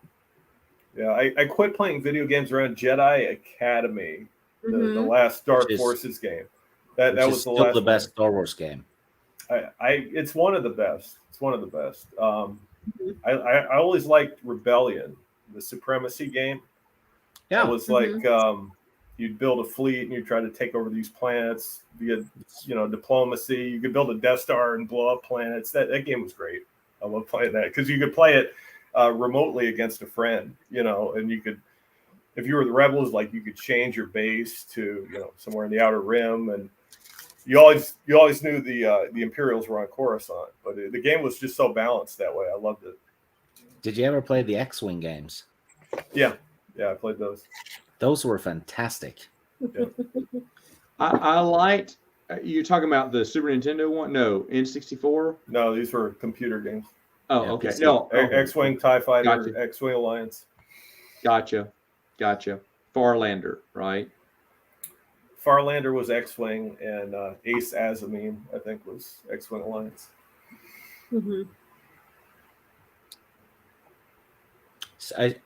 I still have the original big box version of Dark Forces. Which ones did those have? Just 1 and 2? No, it's the first Call Katarn game. Yeah, but which Dark Forces? Was it just the first one? Yeah, just the first one, the original from 1995. I still have the box. Nice. Mhm. Probably worth a little bit now, I guess. Maybe. I'm not selling it though. It looks good on my shelf. I'm Yeah, sure those. share it on Twitter. I'm sure those miniatures you mentioned earlier from Wizards of the Coast probably sell for more. I know a lot of people still play that. Yes, I've actually seen them on eBay sometimes. Yeah. And they sell them for like $5 a piece. Well, it depends. The rarer ones, I've seen pieces like I've seen pieces go for like $200. Oh, yeah. well, I have a bunch of the rare ones. Oh, there you go. Yeah, I'm not gonna. Well, That's not they're gonna in the give those bag. away. That's gold there. yeah. Mhm. If I'm gonna sell them, I'm gonna sell them. Oh, Oh, he just tossed them. He's like, just Yeah, gonna I throw just them. tossed There they go. Now he's Yeah. busting them no, all. I'm. How much If I'm are they gonna sell them, broken? I'm gonna sell them in a all of them together because I don't want to send like 300 Right. packages. How much are they broken? They don't break very easily. They're plastic. Die cast metal. No, they are metal. They're like bendable. No, I know. plastic. They're the old school ones. No, the ones I have are plastic. Mm. They're plastic? Yeah. because the lightsabers would always bend. Like Yeah. sometimes you get them right out of the box. The lightsabers were all bent up. Yeah, you need to bend it to your will. Okay. Some wouldn't stand up for me. I tried displaying them, and some were like leaning to the side, and it always Were their fall. bases warped? Yeah, but they just came that way. Oh, Yeah. right. Sitting in the box. What is it? It's plastic, right? Yeah, they're like. Yeah. You tried dipping them in boiling water and reshaping? I didn't try all that. No. It works. I tried it once. I didn't think it would work, but it did. I dipped one of them in boiling water, but it didn't taste good, so I just didn't do it anymore. No, it was the whole. Oh my God.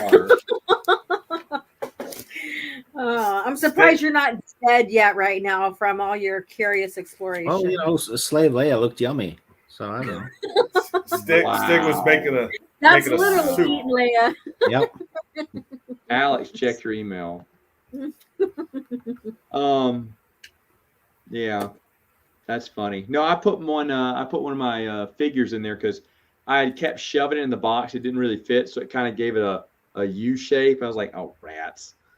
And then I heard you could do that. I was like, man, if this doesn't work, all right. So I dipped it in there, let it sit for however long it said, then shaped it, and sure enough, it dried and hardened back up in the straight path. I was like, oh wow, it works. I think I put a video on that.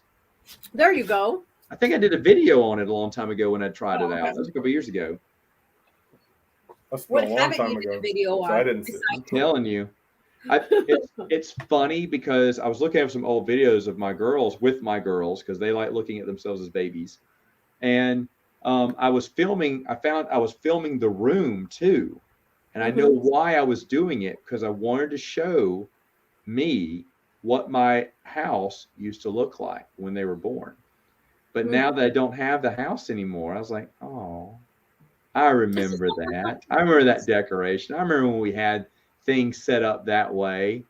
So I almost went by the house one more time before the closing. I was like, no, what's the point? I don't want to get all uppity about it. I think I mentioned this at the beginning, but a lot of people didn't hear me, but it was bought by an investor. Okay. The backup offer that someone offered was from an investor, and they were competitors and they hate each other. And when one found out he missed out, and he knew who he missed out to, that's when he came back with a $10,000 higher offer than the other guy. Wow. Oh man. To see if I would cut him off and go with him. And I found out this was because they just hate each other. And guess what? They both live on my street, my old street. Oh well. Why would you live next to each other? Anyway, so they fought over that house, and one of them said he drove by that morning. The one who made the first, this is the guy that made the first offer. He drove by that morning, dropped his dad off. He went, wait, there's a house for sale here? Sold. And he called his realtor, said, make this offer. And then he called him back later on and said, hey, I think I want to see it too. So let me see it too, but keep the offer. So he made he said he made the offer without seeing it. He said, but then I got to look. That was the last showing that night. He said, and I was like, oh yeah, this is cool. He said, I was going to fix it up and rent it. He said, but I think I may stay in there. That may be my office workplace. I was like, oh, okay. And this kid was 20 something. Wow. Wow. Yeah. They run nail salons. He has a nail salon in town, and nail salons, man. Really? That makes money? They make money. You know what would be they fun though? Got to get them nails done. Got to pay to get them nails done. Right. And so they make money. And the person who hates him, competitor nail salon. Of course. You can't make this up. You can't make this up. He seemed like a nice guy, and everyone knew him because everyone was smiling. The title company was happy to see him.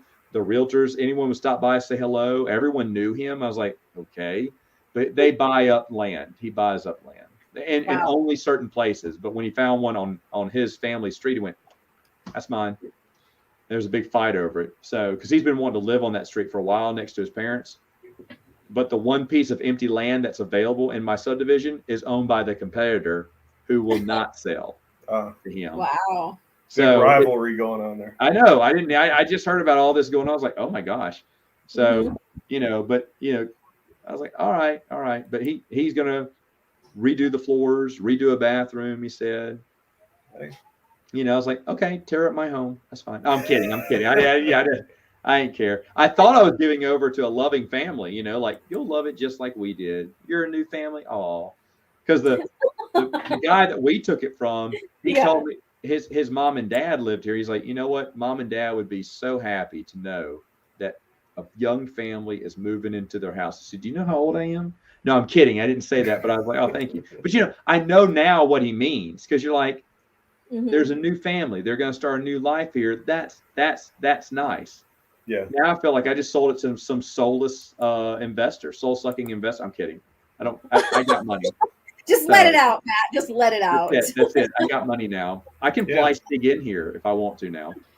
But that's the way it is now. Like private investment companies are buying up all the land. Like the house behind me is for sale now, and there's a company buying it up. They want like $400,000 for it, and it's not even that great. Wow. Do you know who also is for sale? What? Alex. Hey, What? Alex. Hi, I was Alex. Hello. I was not informed I was on sale. Yes. Alex is for sale. Everything must go. What are you reading now, Alex? Alex has a channel. Oh, I do. I just finished Wild Space, and that was something.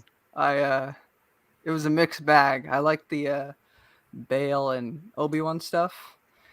Everything else, it was a struggle to get through it, but I did it.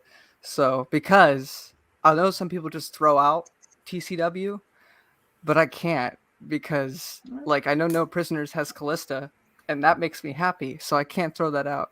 No Prisoners. No Prisoners is really good, actually. So yeah, Wild Space is not. Stealth and Seed. Yeah. I agree with that, and No Prisoners is a good novel. It's the only Karen Travis novel I loved.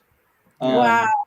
It is good. Not just Callista is the reason. It's a good, interesting story. Her first book in the Republic Commando series probably was good too, if I remember. I don't think it had the love story yet. I like the villain. Yeah, there's no. I can see it. I think see the it first beginning. Was pretty good. Yeah, I read it a little bit ago. I can see it happening, but it hasn't happened yet. But like, there's Darman, and then there's the Jedi girl, and it certainly seems like there's something going to happen. So yeah, you have that little like lead up to kind of deal going. Yeah. Now Alex is getting all the love here. Someone's wondering why he has a shirt. Oh, usually he walks around naked in his videos. Oh, wow. Yeah. You wonder why his subscriptions aren't, but they're going to go up now. Well, he just kind of takes off his shirt when he gets excited. It's kind of wild. Yeah. How good is this? I give it one shirt off. Alex. So the most you get is my hairy legs sometimes, but that's about it. Oh, well, hey. Because I sit on my couch and do the reviews. So. Whoa. Maybe I should do a headstand or a handstand or something for mine then, just to up the game for you guys. So I'll never be able to top that. In Cub Scouts, I learned how to do a handstand, but it's I don't know if you know this one. No, you've got to yoga. I think it's a yoga move. It's the one where you rest your hind leg on your elbows.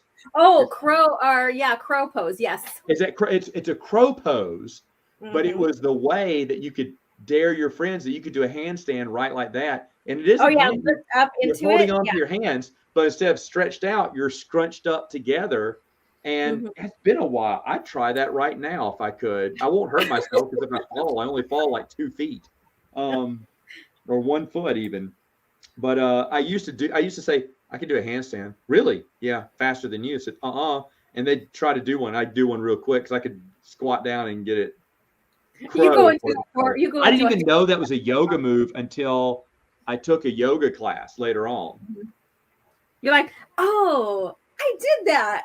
That was the one I said, I can do this. I can do this one. They said, now, Matt, here's how you work. I said, no, I know this one. Here. One I know. Warrior 3, Warrior 4, Warrior 2. The only instruction she ever gave me was breathe, Matt. because you don't realize it, but you're holding your breath, or I hold my breath. You hold the pose and you hold your breath, and we're like, don't do that because you can faint or fall or it's whatever. instinct though. It's a reaction that you want to, because it hurts to do this forever. And so you're going, and she's like, breathe, Matt. That's okay. It wasn't like form, it was like breathe. That's what she had to keep telling me. Breathe. Don't hold I hated breath. I hated it. It's the hardest Send thing in your the breath world to that spot that you feel is building heat. Concentrate on the breath, not the pose. Yes. There you go. So Vader can't do yoga. You need to boot Papa Wedge for that. Breathe. How do you not block allowed. Papa Wedge? Coolest haters come out. Oh yeah, he does that, man. Yeah, the shirt comes off. It's a good book. Is that what that means? When the shirt comes off, it's a good book.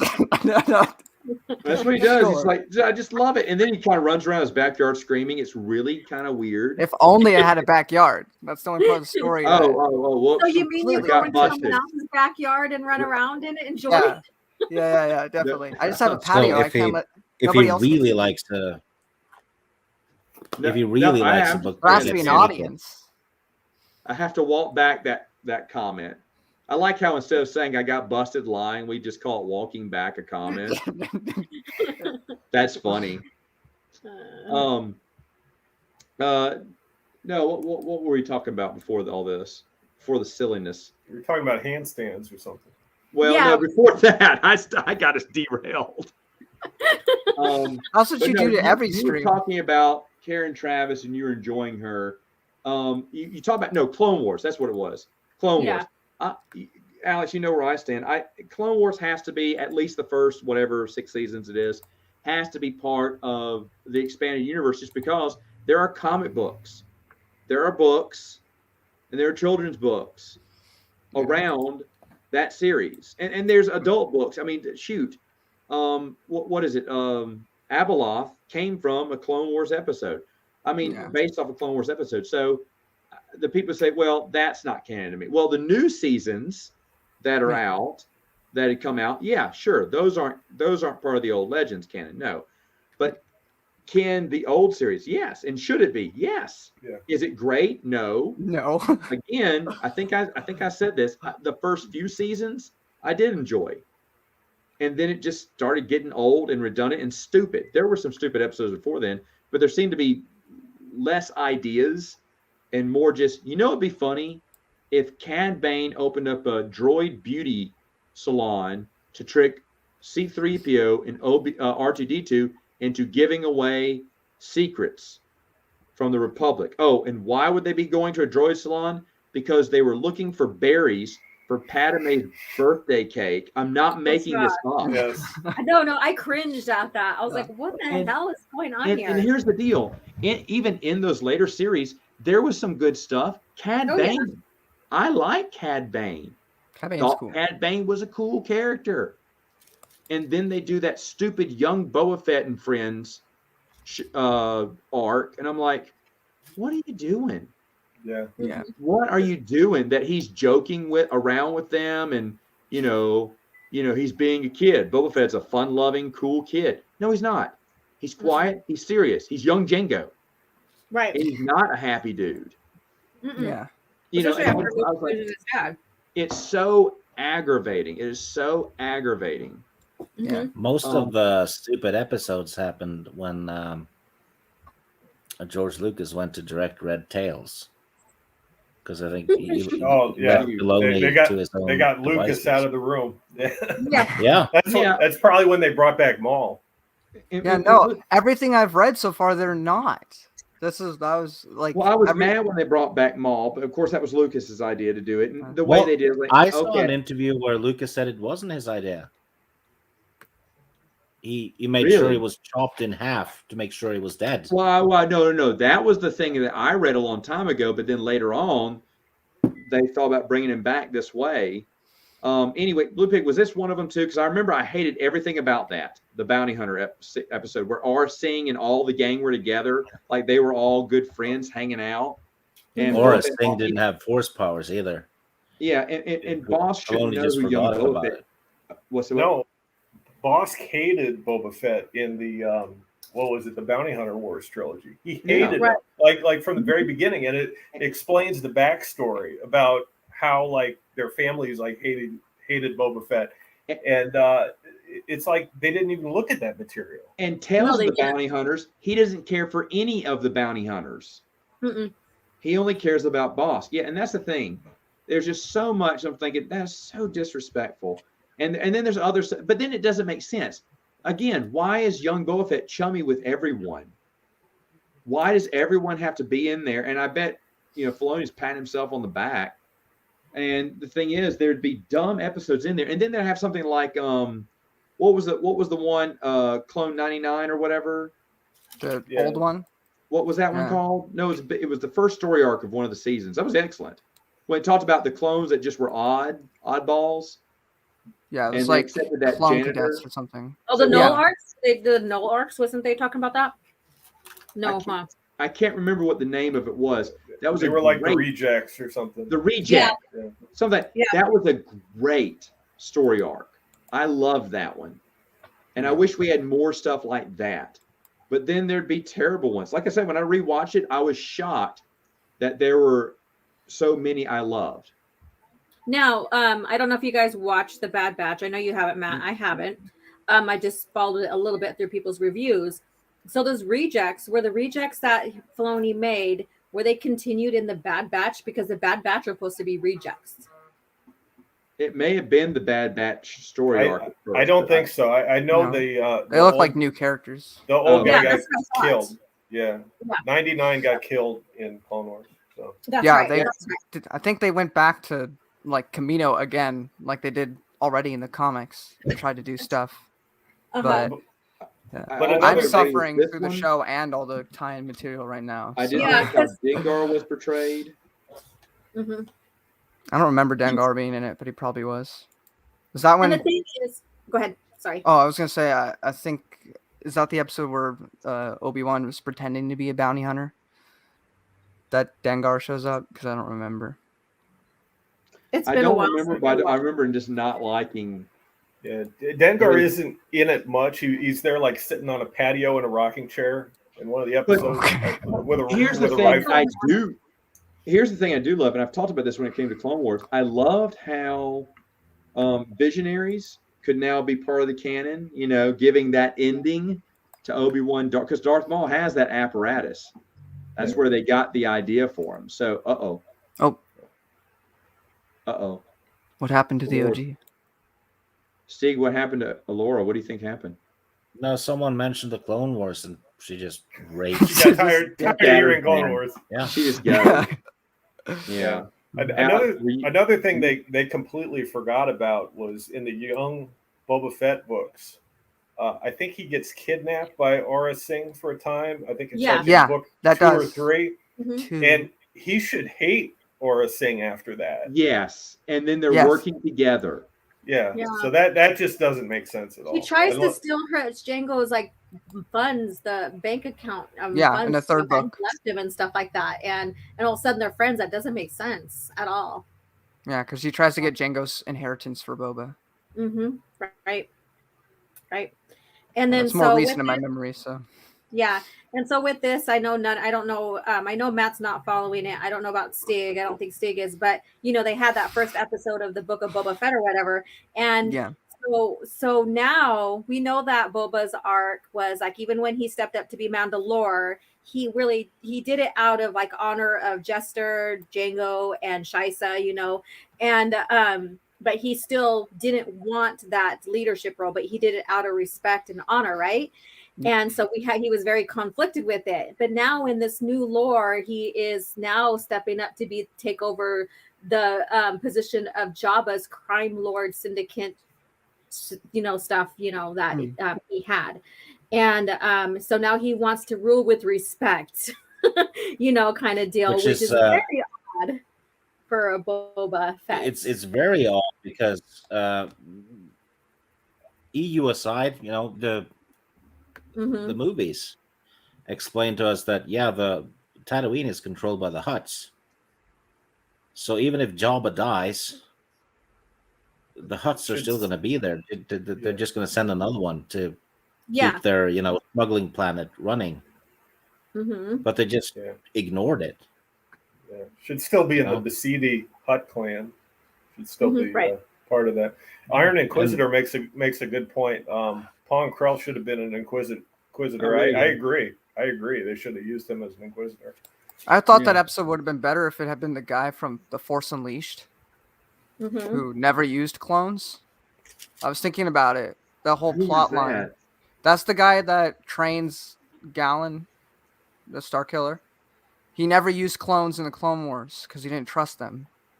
Oh, and I thought it would have been cool if he was forced to I use remember clones. that about him. Interesting. Because I thought it would have been interesting if for that episode, instead of using this new random Jedi, if you had this guy who is forced to use clones for this mission, he already doesn't like them, so you could have had a more gray situation instead of making it be like, oh, this Jedi is just a blatant bigot against the clones.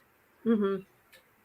But yeah, true. Okay, let's see here. And what, Stick? I didn't say anything. Oh, I thought you still were saying something. Must be my internet connection. Let me ask you: has there ever been a book that you've reread? Since I'm rereading a lot of this stuff for the first time. Oh, I'm lagging a little bit there. Since reading a lot of this stuff for the second time again, is there something that you read the first time and changed your mind on, for good or for bad? Like from the first time you read it, you thought, "Oh, this sucks," and then later on you went, "Oh, it doesn't suck. It's actually pretty good." Or, "This was actually pretty good." However, yes to both questions. Yes. Scott, give me one.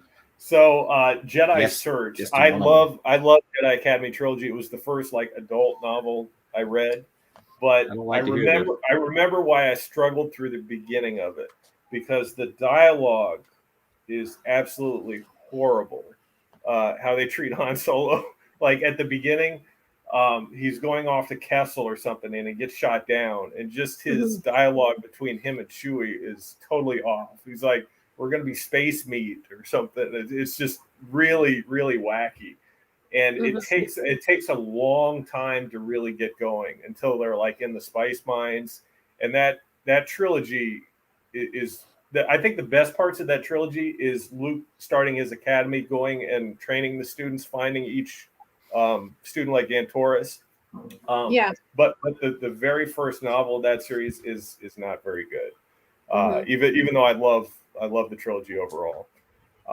Another book that I didn't like, but now I have more of an appreciation for it, was the Corellian trilogy. I didn't get the politics at all.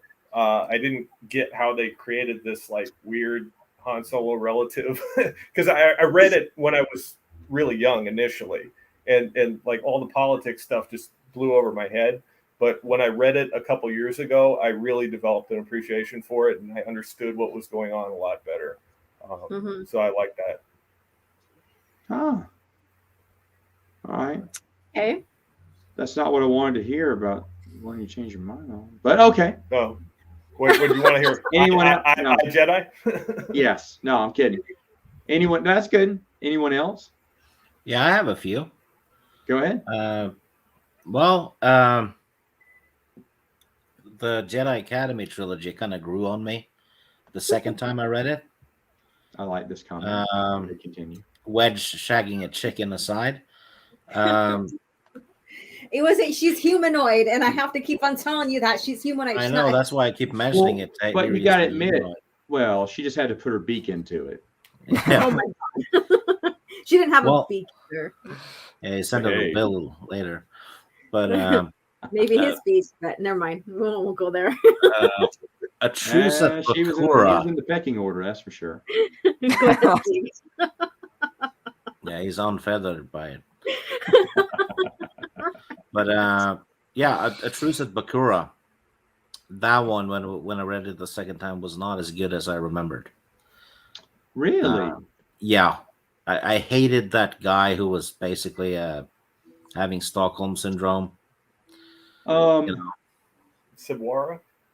No, you're talking about the first kid, shooter? right? Yeah, the the kid. Dev Dev Simora. or whatever his name Dev. is. Yeah. Yeah. I do remember not really liking Dev that much. Yeah, when I read it the second time, I was like, "Come on, die already!" Right? Damn. He's like, I Yeah. watched that. Yeah, Wow. I didn't like him whatsoever. Uh, And there was another one. I can't remember. Well, yeah, the Han Solo trilogy by A.C. Crispin. I liked that one when I read it the first time, probably 20 years ago. But now I'm like, this is mediocre. Really? Wow. Oh, really? That's one of my Yeah, favorites. shots that's one of my fired. favorites. That's And, one of my favorites as well. Probably in my and, top 5. Shadows of Top five Mindor for is still shit. It will always be shit. I need to reread that one. That- I haven't read it, so I can't speak. Shadows of Mindor is so confusing. It's like an unreliable narrator, and they tell you like something at the end, like, "Oh, this might have been just propaganda." What? Yeah, that's what they made it sound like because it goes into like Luke contemplating, I'm not who they think I am, I'm who I am, blah blah, whatever that is. And I did like the story. There's some bits and pieces that I'm like, they could have written it better or worded it differently, because I could see how people can get confused. But then because of that, I kind of laughed to myself and said, I bet you Ryan Johnson read this and thought, I'm going to use this like for a Luke dialogue of like, Skywalkers are a legend and they think they really don't know who I am or whatever. However, Jake Skywalker was trying to present himself in Ryan Johnson's movie. And I was like, I bet you he did that and did, poorly misunderstood what Shadows of Mindor is about, and use that for some of Luke's dialogue in his movie. So It has a great cover. That book. Mhm. It does. It does. And Yeah. Shadows of the Empire. I don't hate the book or anything like that, but it's like I feel like I'm supposed to like it more than I do. Does that make sense? Because of their adventure? No, it's because of its standing in the EU. Mhm. Because it's kind of like a landmark, same as the Thrawn. Yeah, trilogy. a bridge. Yeah, a bridge Yeah. kind of. So Yeah. I'd still give it a 7 out of 10. Mhm. But it's like you have to play a video game and read a comic as well to get the whole story, which I always thought was it's not a cool way to tell a story, is it? Because not everyone's a gamer, Well, Right. it's kind of like that for the Force Unleashed too. I mean, Yeah. there's like different parts that kind of come together to make a bigger story arc. Shadows of the Empire is a weird one because I feel like I know the story so well. It's like when you're rereading it, you know what's happening next. Yeah. It's kind of like watching the movies, for the 100th time. It's like, yeah, you know what happens. Yeah. Well, do you guys feel that way with like the Old Republic novels, like Deceived and stuff? Like if you didn't play the game, there's some things that you can't follow? I've never played the game, and I really haven't read any of the novels in that era. That's the one era of Star Wars which I haven't touched at all. Yeah. I think all of them are sufficient alone. I just think you get way more out of it if you've played the games. Like the main character of Annihilation is a big person in the MMO. Yeah. And so to just have the book, like, yeah, he's cool, but it doesn't mean as much if you've spent several hours with him in game. Yeah, game dependent then, in a bit. Yeah, same with Revan. If you haven't played the first KOTOR game, and they're like, yeah, Bastila is around and then she leaves, and if you haven't played the game, you won't even know who Bastila is. Yeah, that's true. True. Well, it's a big piece of EU, which is why Matt should watch a Let's Play or something on YouTube about it. I know. You don't have to play it. I know. It's just making the time. Matt, do you have an affinity You for got time to that? read all the books. For that era at all? Does that pique your interest? Because not playing the game, I don't have an interest in that era at all. Yeah. The game is basically it's like the center point of that era. So if you haven't played the game, you lose all the connections. You know? Oh yeah, and you're going through the KOTOR comics right now, and you were talking about when Zane was on the Republic ship, and you're like, that one Republic soldier guy. I'm like, that's one of the main characters from the KOTOR game. See, I didn't know. That's the thing, and I mean that's fine because I know that, especially when I'm reading the old Republic stuff, I'm like, I don't know. I know I'm missing something. I'm missing name. You can tell when they're doing name drops. Name drops there, and I can understand that, and I know that I'm missing something, and that's made for the people who love the game, and that's fine. They should do that too. I'm not complaining about that, but I feel like I'm also missing some of the references or ties to the game. I mean, yeah, it takes making the time to sit down and watch a playthrough, but then I have to sit down and watch a playthrough, and I just don't want to make that 50 time. hours. Say what? Which is probably 50 hours. Depends on who you're watching. I don't think it's that long, but it's like 20 hours for 1 and 2. And I've tried several times. I can't sit through it. I fall asleep when I try to see the playthrough. Someone on YouTube. I can't trying to do it with all. That's fair. There's a channel. It is dated. Those are very popular videos. Watching someone play through a game. I love Ryan and I like Halo, but I only watched a few minutes. Yeah. I just want to see if he was going to die. There's a channel that basically takes all the story points from a game and makes it into one video. The Gamer Playground or whatever it's called. Can't remember. There's a few that do that. I've heard about them. They do these. I know who you're talking about. I don't know who you're talking about. I know someone that does something similar to that. Yeah, it's like you just get the story. Right, you just get like the vignettes. Yeah, I've looked them up for KOTOR though. It's a bit harder because the whole game is like a story, so it's hard to take. About how long are those videos? If I wanted to get all the points from KOTOR 1 and 2, how long would that take? I don't know. It's a good thing to do for the first Witcher game though. Because the first Witcher game sucks. Yeah, the combat to play at least. The story is amazing, but I was looking up something for that one, and I think that one was 3 hours, and that's about the same size as KOTOR. That game. I did not want to be stuck in the Old Republic for like a whole year. I wanted to get to the future stuff, so I sat and watched a bunch of 8-hour videos on from the Old Republic MMO video game, so I could get the gist of the story without having to play it myself. So and that skipped over a lot of gameplay. So but that's also an MMO. So right here's the thing with me. I used to, a long time ago, playing video games. It used to be where you could just watch a playthrough just to see where to go next or what to do next. And if I got stuck on a level, that's the only reason I would do that. And nowadays, like I said, people run their mouths, which is fine. It's totally fine. It's boring, I guess, if you just look and watch them play. But a lot of them, to me, are annoying. I don't, and that's just me. That is just me. A lot of them yell a lot. Well, I don't know, but my nephews watch these. They're the dumbest people in the world. They play Minecraft, and they just sit there and yell and laugh and go, no. Hey guys, sub to the channel, hit that like, subscribe button, and give us a donation. We'd really appreciate it. Helps the channel move along. Okay, now back to the game. And I'm like, I'm so sick and tired of hearing those morons.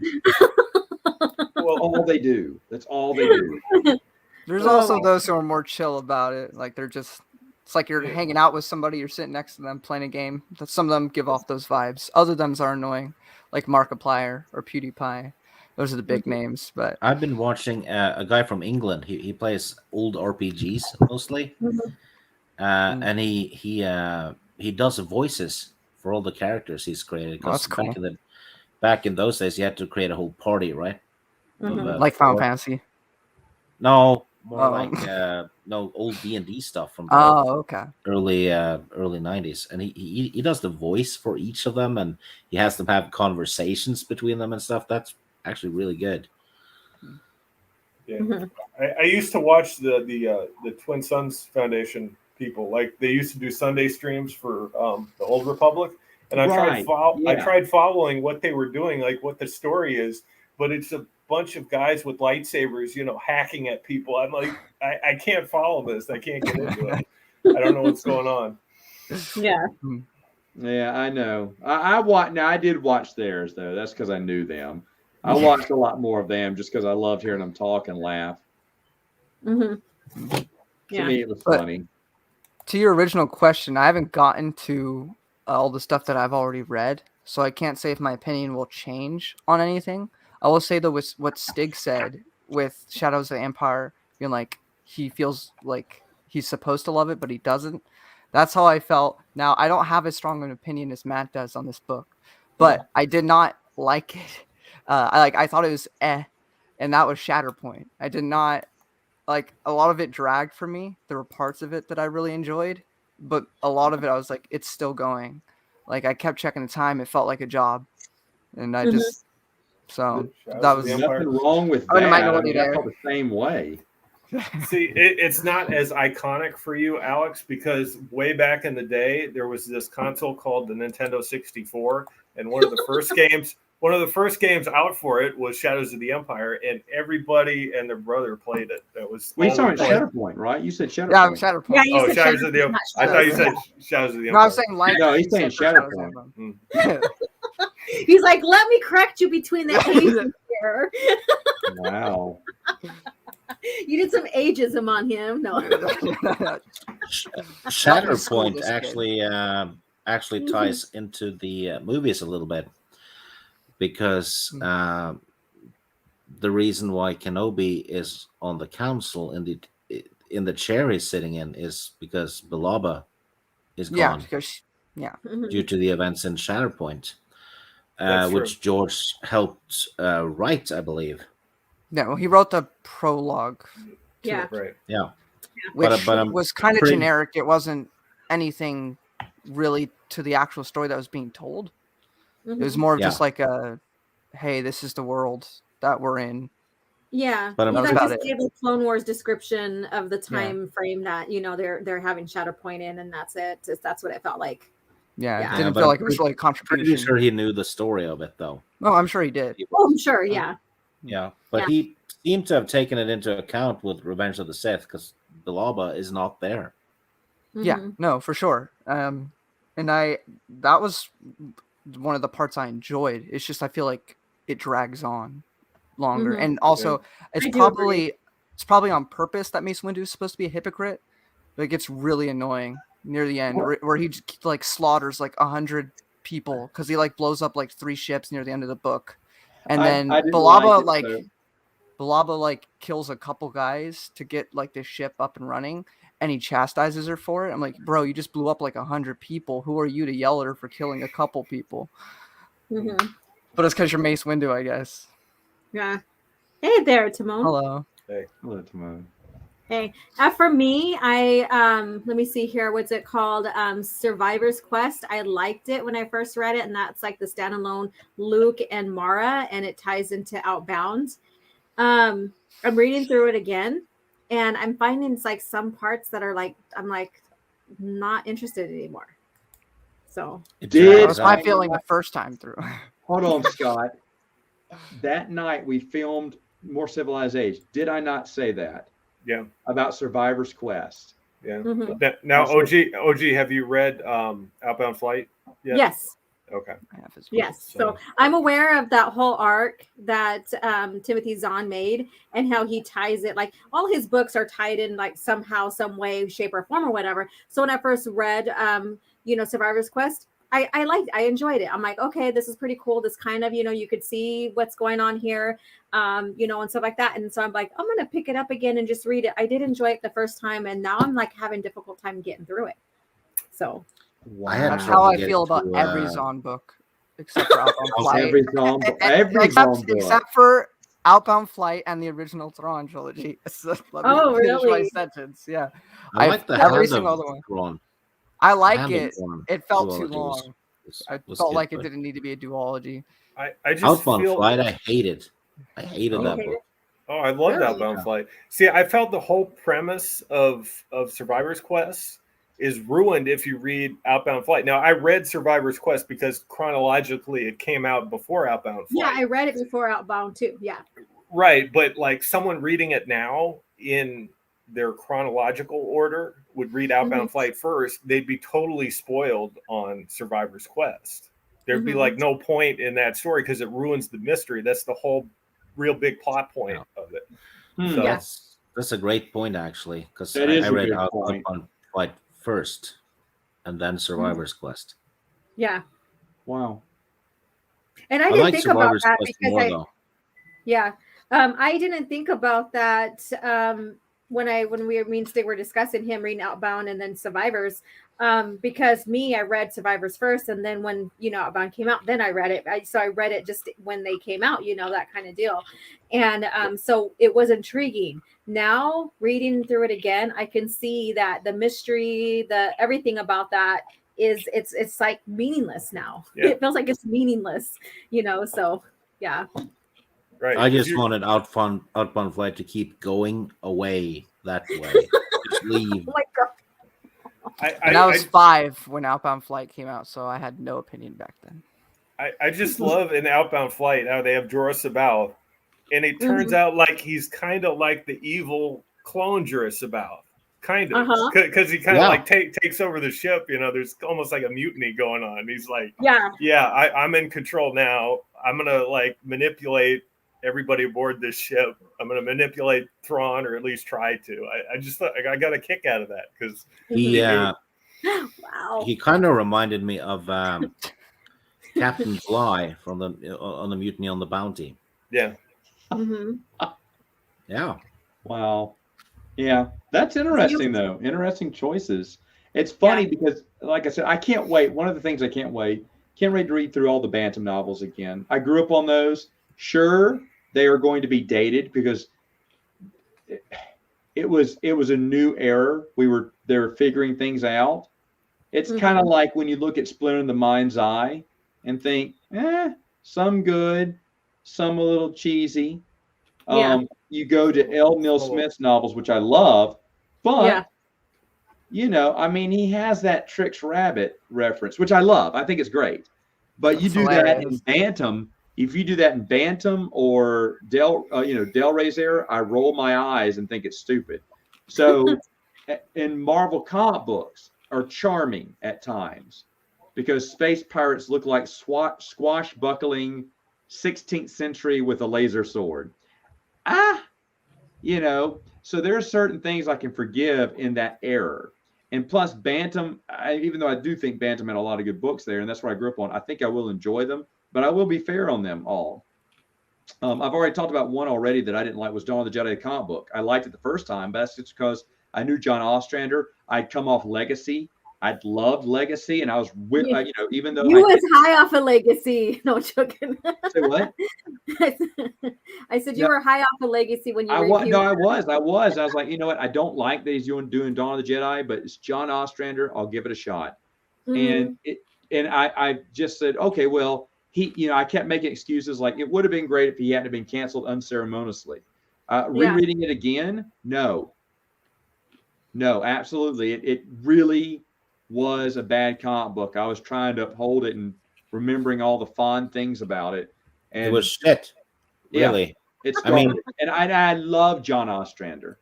I read it for the first time this year because the omnibus came out. Yeah, and it was like, how many times are they trying to trick us into believing one of the main characters dead? And they fall off a ledge. I wouldn't even say they were tricking you. It's obvious. Yeah, and like 3 comics later, he landed on a ship that was flying by below. Yeah, and there's no way. And the just audience kill one. We're not that stupid. The only thing that would have surprised us is if you went down there into that cavern and you saw his broken, bloody skull, decomposing body. That'd have been interesting. That'd have been fresh and new.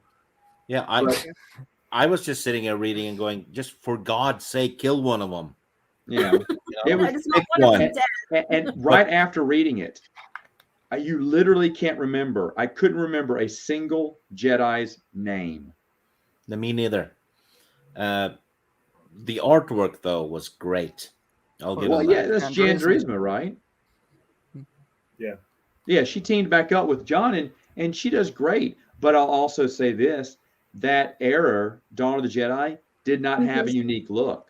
Like I've said this before, and everyone's watching the videos now, but it tells the Jedi era, and I've said this several times, but it just has that uniqueness to it that no other era has. That one is getting an omnibus this summer. And I'm very happy about that. Well needed too, because a lot of people are struggling to find those Tales of the Jedi comics. Those who have been out of print so long. I haven't read them since the 90s, so for me, it's going to be new Star Wars content. I don't remember anything. It's a wonderful reread. It's so much fun. It's better. It reminded me why it's my favorite.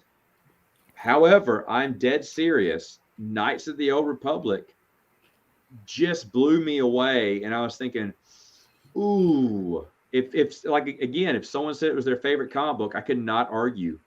I would not argue that, because reading through that again, and Steve, we've talked about this before, I know, but there's not a wasted moment. What a perfect series. Yeah, and that twist at the end. Oh yeah, about the big reveal at the end. Basically, it was awesome.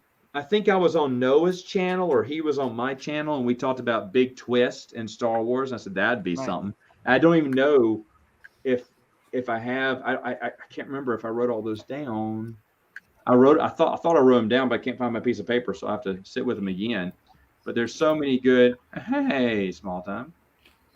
But there's so many good twists. Not just surprise deaths, not counting surprise deaths. And I would count the Knights of the Republic in one of those twists. Yeah, and the Darth Krayt reveal. Who Darth Krayt reveal would be another one that I would add in there. The ending to Darth Maul Shadowhunter is awesome. That was the other one we mentioned. Dang, you're gonna name them all. Yeah, he is. That was the other one, because I reread that one, and I love that twist, because that whole book is it's basically Terminator 1 with an evil twist. Oh, that's funny. Because it is. Darth Maul is the Terminator in it. He pretty is. much And hunting Sarah Connor. And just when you think he's made it to safe ground, he's made it out, and you're thinking, how's this book going to end? Because now he's in safe hands. And then he finally says, thank you. And you realize who he's talking to. You're like, oh. Right. And it's wonderful. It's wonderful. That's a great twist too. That's a twist without a death. That's the one. That was 3 right there. And we named 5 or 6. And I'm trying to think what the other ones were. A twist without a death. And I just can't recall right now. But there's been some great ones. There's been some really good ones in the past. The Unifying Force one with the yes, that was one. That was one. James Lucino's Unifying Force, the end of that one. Yes, that was 4. That was 1. There seemed to be. Was there any other one? Man, y'all are about to name them all, but I want to say we named 5 or 6. I know we named 5. I think we named 6. But yeah, there's some good twists in there that you didn't see coming. And then everything. Oh, no, I know. The other one was from New Jedi Order. It was I can't remember which book it is in.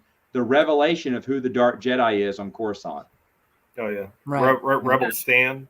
Was it Rebel Stan? Okay. Green. That was one that was in there too. Because I'll be honest, when they revealed, because I thought it was the dumbest idea in the world. I hated it. Yeah. I said, who is this? This is dumb. You just made up a Dark Jedi. Oh my gosh. And I was whining the whole time. and then had to pick my jaw up off the floor when they said who it was. I was like, oh no! And the other one is from Fate of the Jedi. I know what this is. The Revelation of Abeloth. That's right. Yeah. What the fate of a character. Yeah. Right. I that can we did raise not you know another about. one though. Now, technically, that may be, it's not a death. We just learned the fate of a character. And that was another huge twist. And I'll be honest, when I say twist, my gut just went, ugh. I was like, obviously, you know how I kind of want to. Son of Luke in the chat mentions another one though. Those were the 6. You guys help me remember it. But, Son of Luke has one. The Revan one. Because you're playing the game, right. and all of a sudden, in the middle of the game, it's revealed, "Hey, you're Revan." Oh, okay. It's one of the things that you can only really experience playing a video game, because it wouldn't have the same effect in a book. But you're playing, you start the game off, you're this random Republic soldier, and you're gonna go help fight the good fight, and then you go to the Jedi Temple, and you start learning all these things really fast. You're like, well, he's the main character, so of course you're gonna learn the skills fast because you got to get on with the gameplay. But it all works when you get to the twist, because you realize, no, you didn't learn all this stuff really quick because you're just amazing. It's because you've already gone through all this before, because you'd already trained. So that twist it works really well in the game. And it would also explain if you take some dark side powers too. You know? Yeah. Because that would fit with, Revan. It's in you already, right? So does that work kind of like Dark Forces, where you can kind of like choose your light side abilities versus your dark side abilities based on your in-game choices? Okay. Yeah. Yeah, and you get skill points too. Okay. Yeah. So there's it's like that, but you get more, I guess. Like you can be a light side, but use force electricity and stuff. So. Of course, it's probably not the canon way it went dobut it's fun to electrocute. Well, either way, no, that's a reveal there.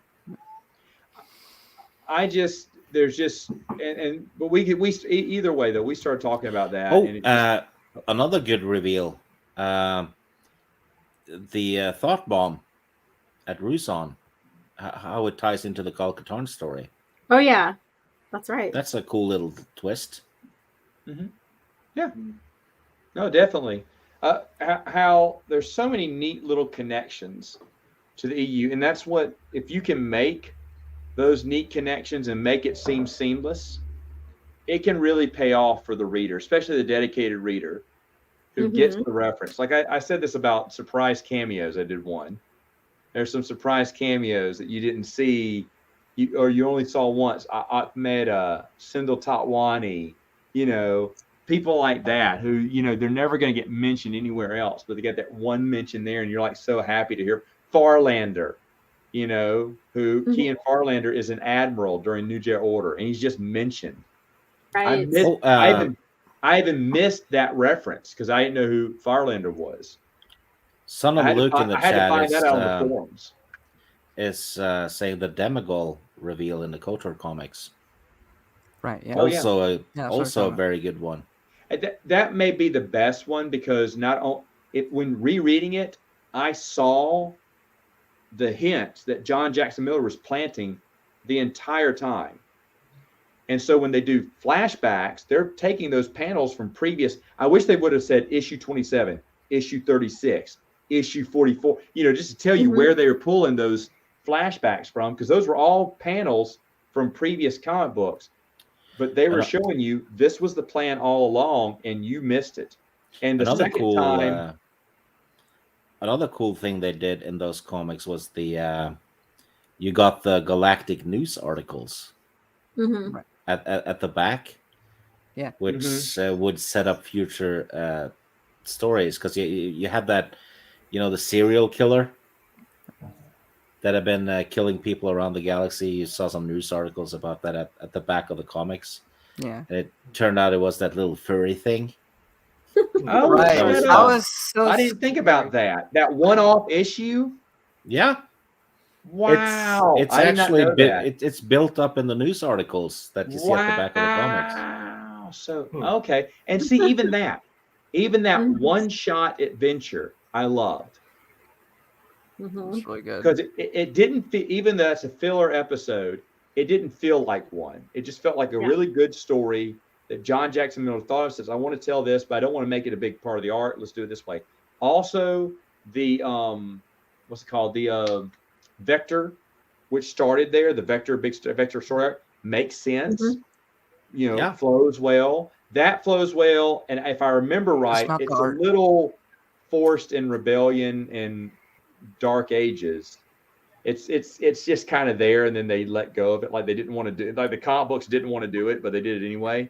But then Legacy, they fit it in pretty well. I felt one thing I liked, and it's probably not like a huge big reveal or whatever, but it's a great tie-in, is the Battle of Jabim and the Shadows of Our Fathers, the Anakin and the Luke arc of Jabim, and how they and how they with Luke's arc, the Shadows of Our Fathers, how it shows the panels of what happened with Anakin and why they don't like the Skywalker name and all that stuff, and how they had to resolve and move through that arc. That is a good one. Look at that. Wow. That's one of the few times in the EU where they kind of revisit something they've been before, and the sequel is just as good as the original, in my opinion. Like both of those comics are amazing, and they work well. They're not just like a connection just for the sake of making a connection. They really further the story in both the series. Exactly. What I want to do is get the Battle Jabim comic and put it on PDF, and then get the Shadows of Our Fathers and put it on PDF and just combine them into just one single series together. So you read that and then you go into back to back. Yeah, and see that's another thing. Happy holidays. Yeah, happy holidays. That's another thing that people keep saying, why wouldn't you recommend you read in chronological order? Because of things like that. Right. There are certain comic books that complement each other. There are certain, like the Vector story arc, you probably want to read those all together. You're going to forget about Celeste Morn years later when you get around to the Rebellion comic book or Dark Ages, whichever one is next. I think Dark Ages would be the next arc. You're going to forget about, she got encased in a stasis tomb, but how long is your memory going to be on that? So you may as well go ahead and read that entire arc all together. Especially when she's drawn so differently, depending upon which version of Vector you're first one reading. Being the worst. Well, if you read it in chronological order, I guess you would not you wouldn't miss that. So maybe that's a good thing. But the other thing is, and the main thing is, I stopped saying that in later videos. I stopped saying you shouldn't do it. But I do think you shouldn't do it, because if someone were new, like they love Star Wars and they wanted to read this expanded universe, there's no way I would say start with Dawn of the Jedi. There's no way. If they say, I want to start in the Old Republic, great. There's the Bane trilogy. Right. That you can start. I would start them off with a hit somewhere in that era. If they said, and I did a bunch of articles on this on the website a while back, places you can start. Like if you're a comic book fan, if it's young adult you're interested in, if it's a certain era you're interested in, what would I suggest? Because no longer, I used to say Thrawn trilogy because that's how I started. But how I started is very different from a lot of other people. And I started realizing that when I got on YouTube. I was shocked when people told me that their first introduction to it was Young Jedi Knights. I went, wait, weren't you confused that Han and Leia had kids? Didn't you want to know what had gone on before? No, you can read those and not have to read anything else and automatically get hooked. And it's true. And then other books too. Other people tell me, oh yeah, this is my first book. This is my first book. Really? It just surprises me. It shouldn't, because there's other good stuff out there. But what would I suggest? Well, here's my other suggestions, because everyone's different. But would I ever say Dawn of the Jedi? No. If all those picks I had in all my articles, you say, Matt, give me some more picks. I'd give you more picks that would never include Dawn of the Jedi. A lot of people started with Courtship of Princess Leia. That's fine. It's a wonderful book. That's a better one. I love Dave Wolverton. I think he's great. Awesome. True. Yeah. It's a great one. I guess the cover threw a lot of people off. I love the cover. It's very unique. It has two covers. It has two Yeah, covers, and switch. both of them are excellent. Yeah. Mhm. The Both of them. hardcover one, I think, is the worst of the two. I like the. Well, you like Paperback who one. doesn't love a Rancor on Yeah. the cover, right? But They the one changed. with her in her wedding dress. Go ahead. Yeah, they changed it on the paperback version specifically because they thought it looked too girly. They thought it didn't look Star Warsy enough with Princess Leia in her wedding dress. So that's why they changed it on the paperback I know, version. but I didn't mind it because I liked it.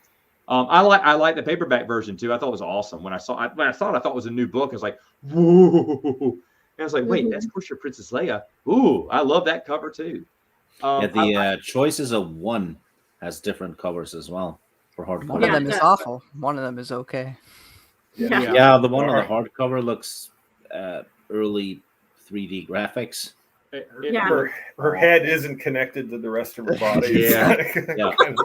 Well, another cover that's really bad is the second book in the Bane trilogy. Yeah. Yes. That one is like Diana? blurry. Rule of Two? It's the second book. So what's it called again? Rule of Two. Yeah. Yeah. Too. I thought Really bad. Looked like compared to someone- the first and third one art. Yeah. Oh, Yeah. okay. I It see looks what like you someone's shitty DeviantArt page. It does kind of. And the Ruins of Dantooine. mean. Well, yeah, that was Yeah. lazy. That's just a game cover. Oh my Just god, as- it's It's, terrible. it's like they Like took a screenshot. from- yeah. from- Yeah, that's all they did. The writer though, who wrote the book, she used to write D&D novels, Mhm. Forgotten Realms stuff. She's actually a good writer, but Yeah. she's going to be remembered for that cover. Right, because you read with your eyes first. And usually the cover will draw you in most of the time. I have the book, but it's like I don't want to read it. It looks like crap, you know. Well, only Gordon thing here I rem- started with Dawn of the Jedi. Gordon, how did you power through that? Yeah, and how did you continue do that? reading? Everyone's I- like, curious.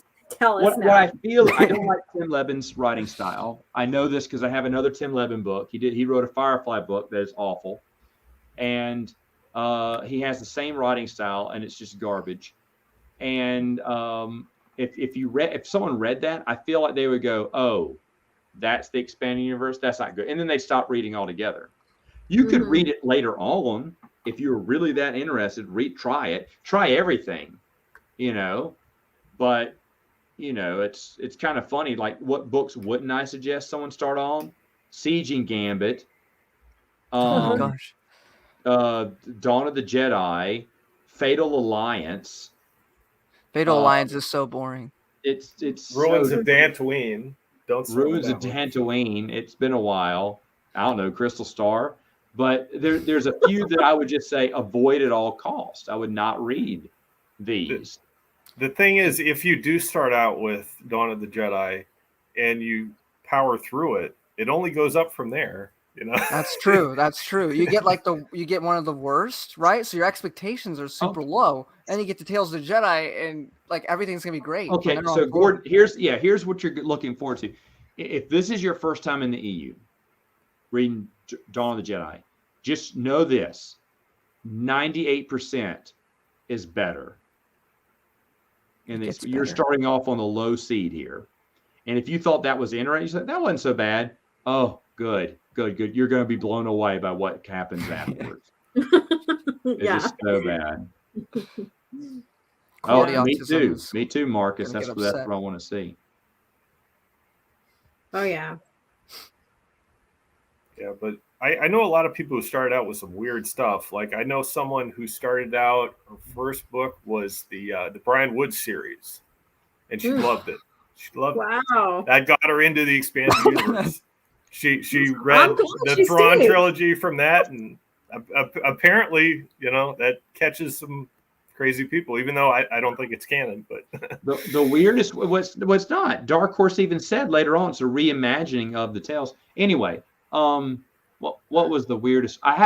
There's a lot of weird ones. Dark Rendezvous was their first one. Crystal Star was their first one. Now that one is like, I'm amazed. No joke. Millennium Falcon was their first one. Now get this. He didn't know there was an ongoing storyline. He just said, "Oh, I like the Millennium Falcon. There's a book about it." He bought the book and realized, okay, there's something else going on that I'm missing here. And then that's when he said, "Oh, these books are connected." And that's what got him into the. I said, "Wait, a Millennium Falcon was the first thing you read?" He went, "Yeah, I kind of felt like I was a little bit in between stories, but he said I wasn't lost." He said, but then I said, "Oh, well, maybe there's more connected to this." And then I found out about the expanded universe. It's like, Millennium Falcon being your first book. That's odd. Yeah, well, at least it opened up to like find out about these other stories that he knows that is filling up in this book here. At least that opened it up for him instead of making him shy away. I like Millennium Falcon. It was fun read. It's not something I'd be like it's my top one. It was a fun read. That's it. It was fun read. There's a lot of those like that, like fun reads and stuff, and not would be in anyone's top 10. I feel like, well, I can't give an example because I just don't know, but Labyrinth of Evil would be one. I don't think it's in my top 10, but it's a decent book. I think it would be a good starting point for someone. This is interesting. Good books that wouldn't be in people's top 10. I mean, I was going to say Kenobi, but a lot of people put that in their top 10, and rightfully so. It's a great novel. Mm-hmm. I think it's set right outside my top 10. Right? I can't remember what I know I had it in my top 20.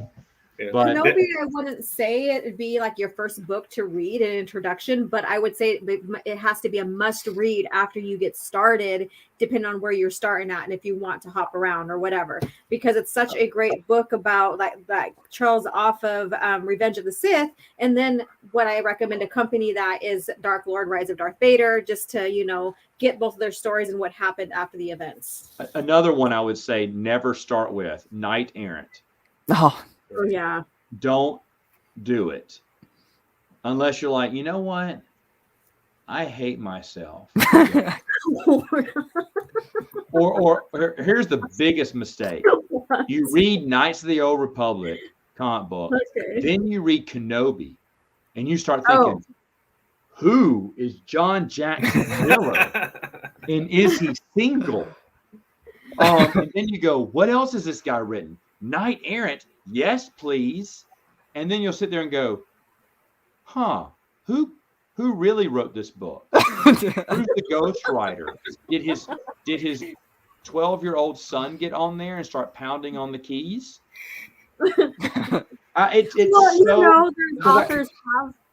Authors have their really good ones, and then they have their flop. You could say, and that was a big. There is. Look. Hold on. James Lucino's Cloak of Deception is probably his worst, but it's not bad. Right. In my opinion, Tatooine's Ghost is Troy Denning's worst, but it's not bad. I love Tatooine Ghost. Okay. Great. To me, it's not his best. It's not bad. It's not bad. It's not his best. But the thing is, you can't say, well, Knight Errant isn't his. It's not a bad book. It's just not his best. No, it's garbage. I said this, and I probably said this in the review too. I did my review. I lost it. I don't know where it went. I was editing stuff a week later. I was like, where did it go? Okay, I did not want to do another video on it. That's how much I hated the book. So I did it. I uploaded again. My mic kept messing. My mic's been messing up a lot. I know I'm going to get 1 billion comments in a few weeks because I did not know. And so the mic's a little every once in a while. I don't know what was going on. And it still does that every once in a while. I can't figure out what it is. But there's 2 videos where it's kind of annoying. Anyway, one of it was really bad. So I just redid it again for a 3rd time. At that point, I did not want to talk about Knight Errant anymore. So I abbreviated the whole review because I didn't care. I didn't even care about talking about Knight Errant. That's how bored I was with Knight Errant. Knight Errant would definitely rise up on my list of worst novels ever in the EU. Yeah. It beats Dawn of the Jedi. Oh, okay. Okay, it's part of that 2%. So would you say Dawn of the Jedi is the worst? Your top one worst? I don't know. Yeah, I need to read I, Jedi again. Oh my god. He's got a personal vendetta against iJedi. But I have a feeling iJedi will fall in the top 10 because I think things like Fatal Alliance, Knight Errant, Dawn of the Jedi, those three for sure will secure their spot, and others. Stealth and Siege will, and then who knows what else? Ruins of Tatooine, is Crystal Star still as bad? All that kind of stuff. I am interested in reading things like bad. Say what? Crystal Star isn't that bad. Well, it may not be anymore because that's the real question. Because you're numb to it. No, I'm joking. Well, I've made so much fun of Waru. By the way, Scott, did you know that Geeks Addict got another copy? Did you see that? Oh, We got the audio book. oh yeah, I did see that. He's got one of those so old tape players. because it was still in the shrink. I went, you don't expect someone to listen to it, do you? What do you mean? I'd be more shocked to see one out of the shrink. Yeah. It's interesting because opening it. It's abridged too.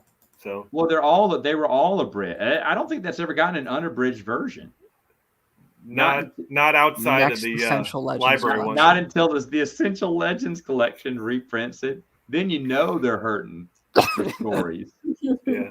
I actually read Crystal Star not that long ago. It's not terrible. It's really out of place, and there's some really creepy characters. It feels like it was written a long time ago. Like, how Splinter of the Mind's Eye feels very dated in the writing style. It's kind of similar to that. It feels really, really out of place. It's not terrible. It's not like Knight Errant, but it's just it's wacky and it's out there. Yeah. I hear you. All right, But so on that note, I'm gonna end this. I didn't realize it'd been so. See, I'm having so much fun. I didn't realize it'd been this long. Right. So, but anyway, folks, I will try to do this in the morning if I can before coffee chat. Okay.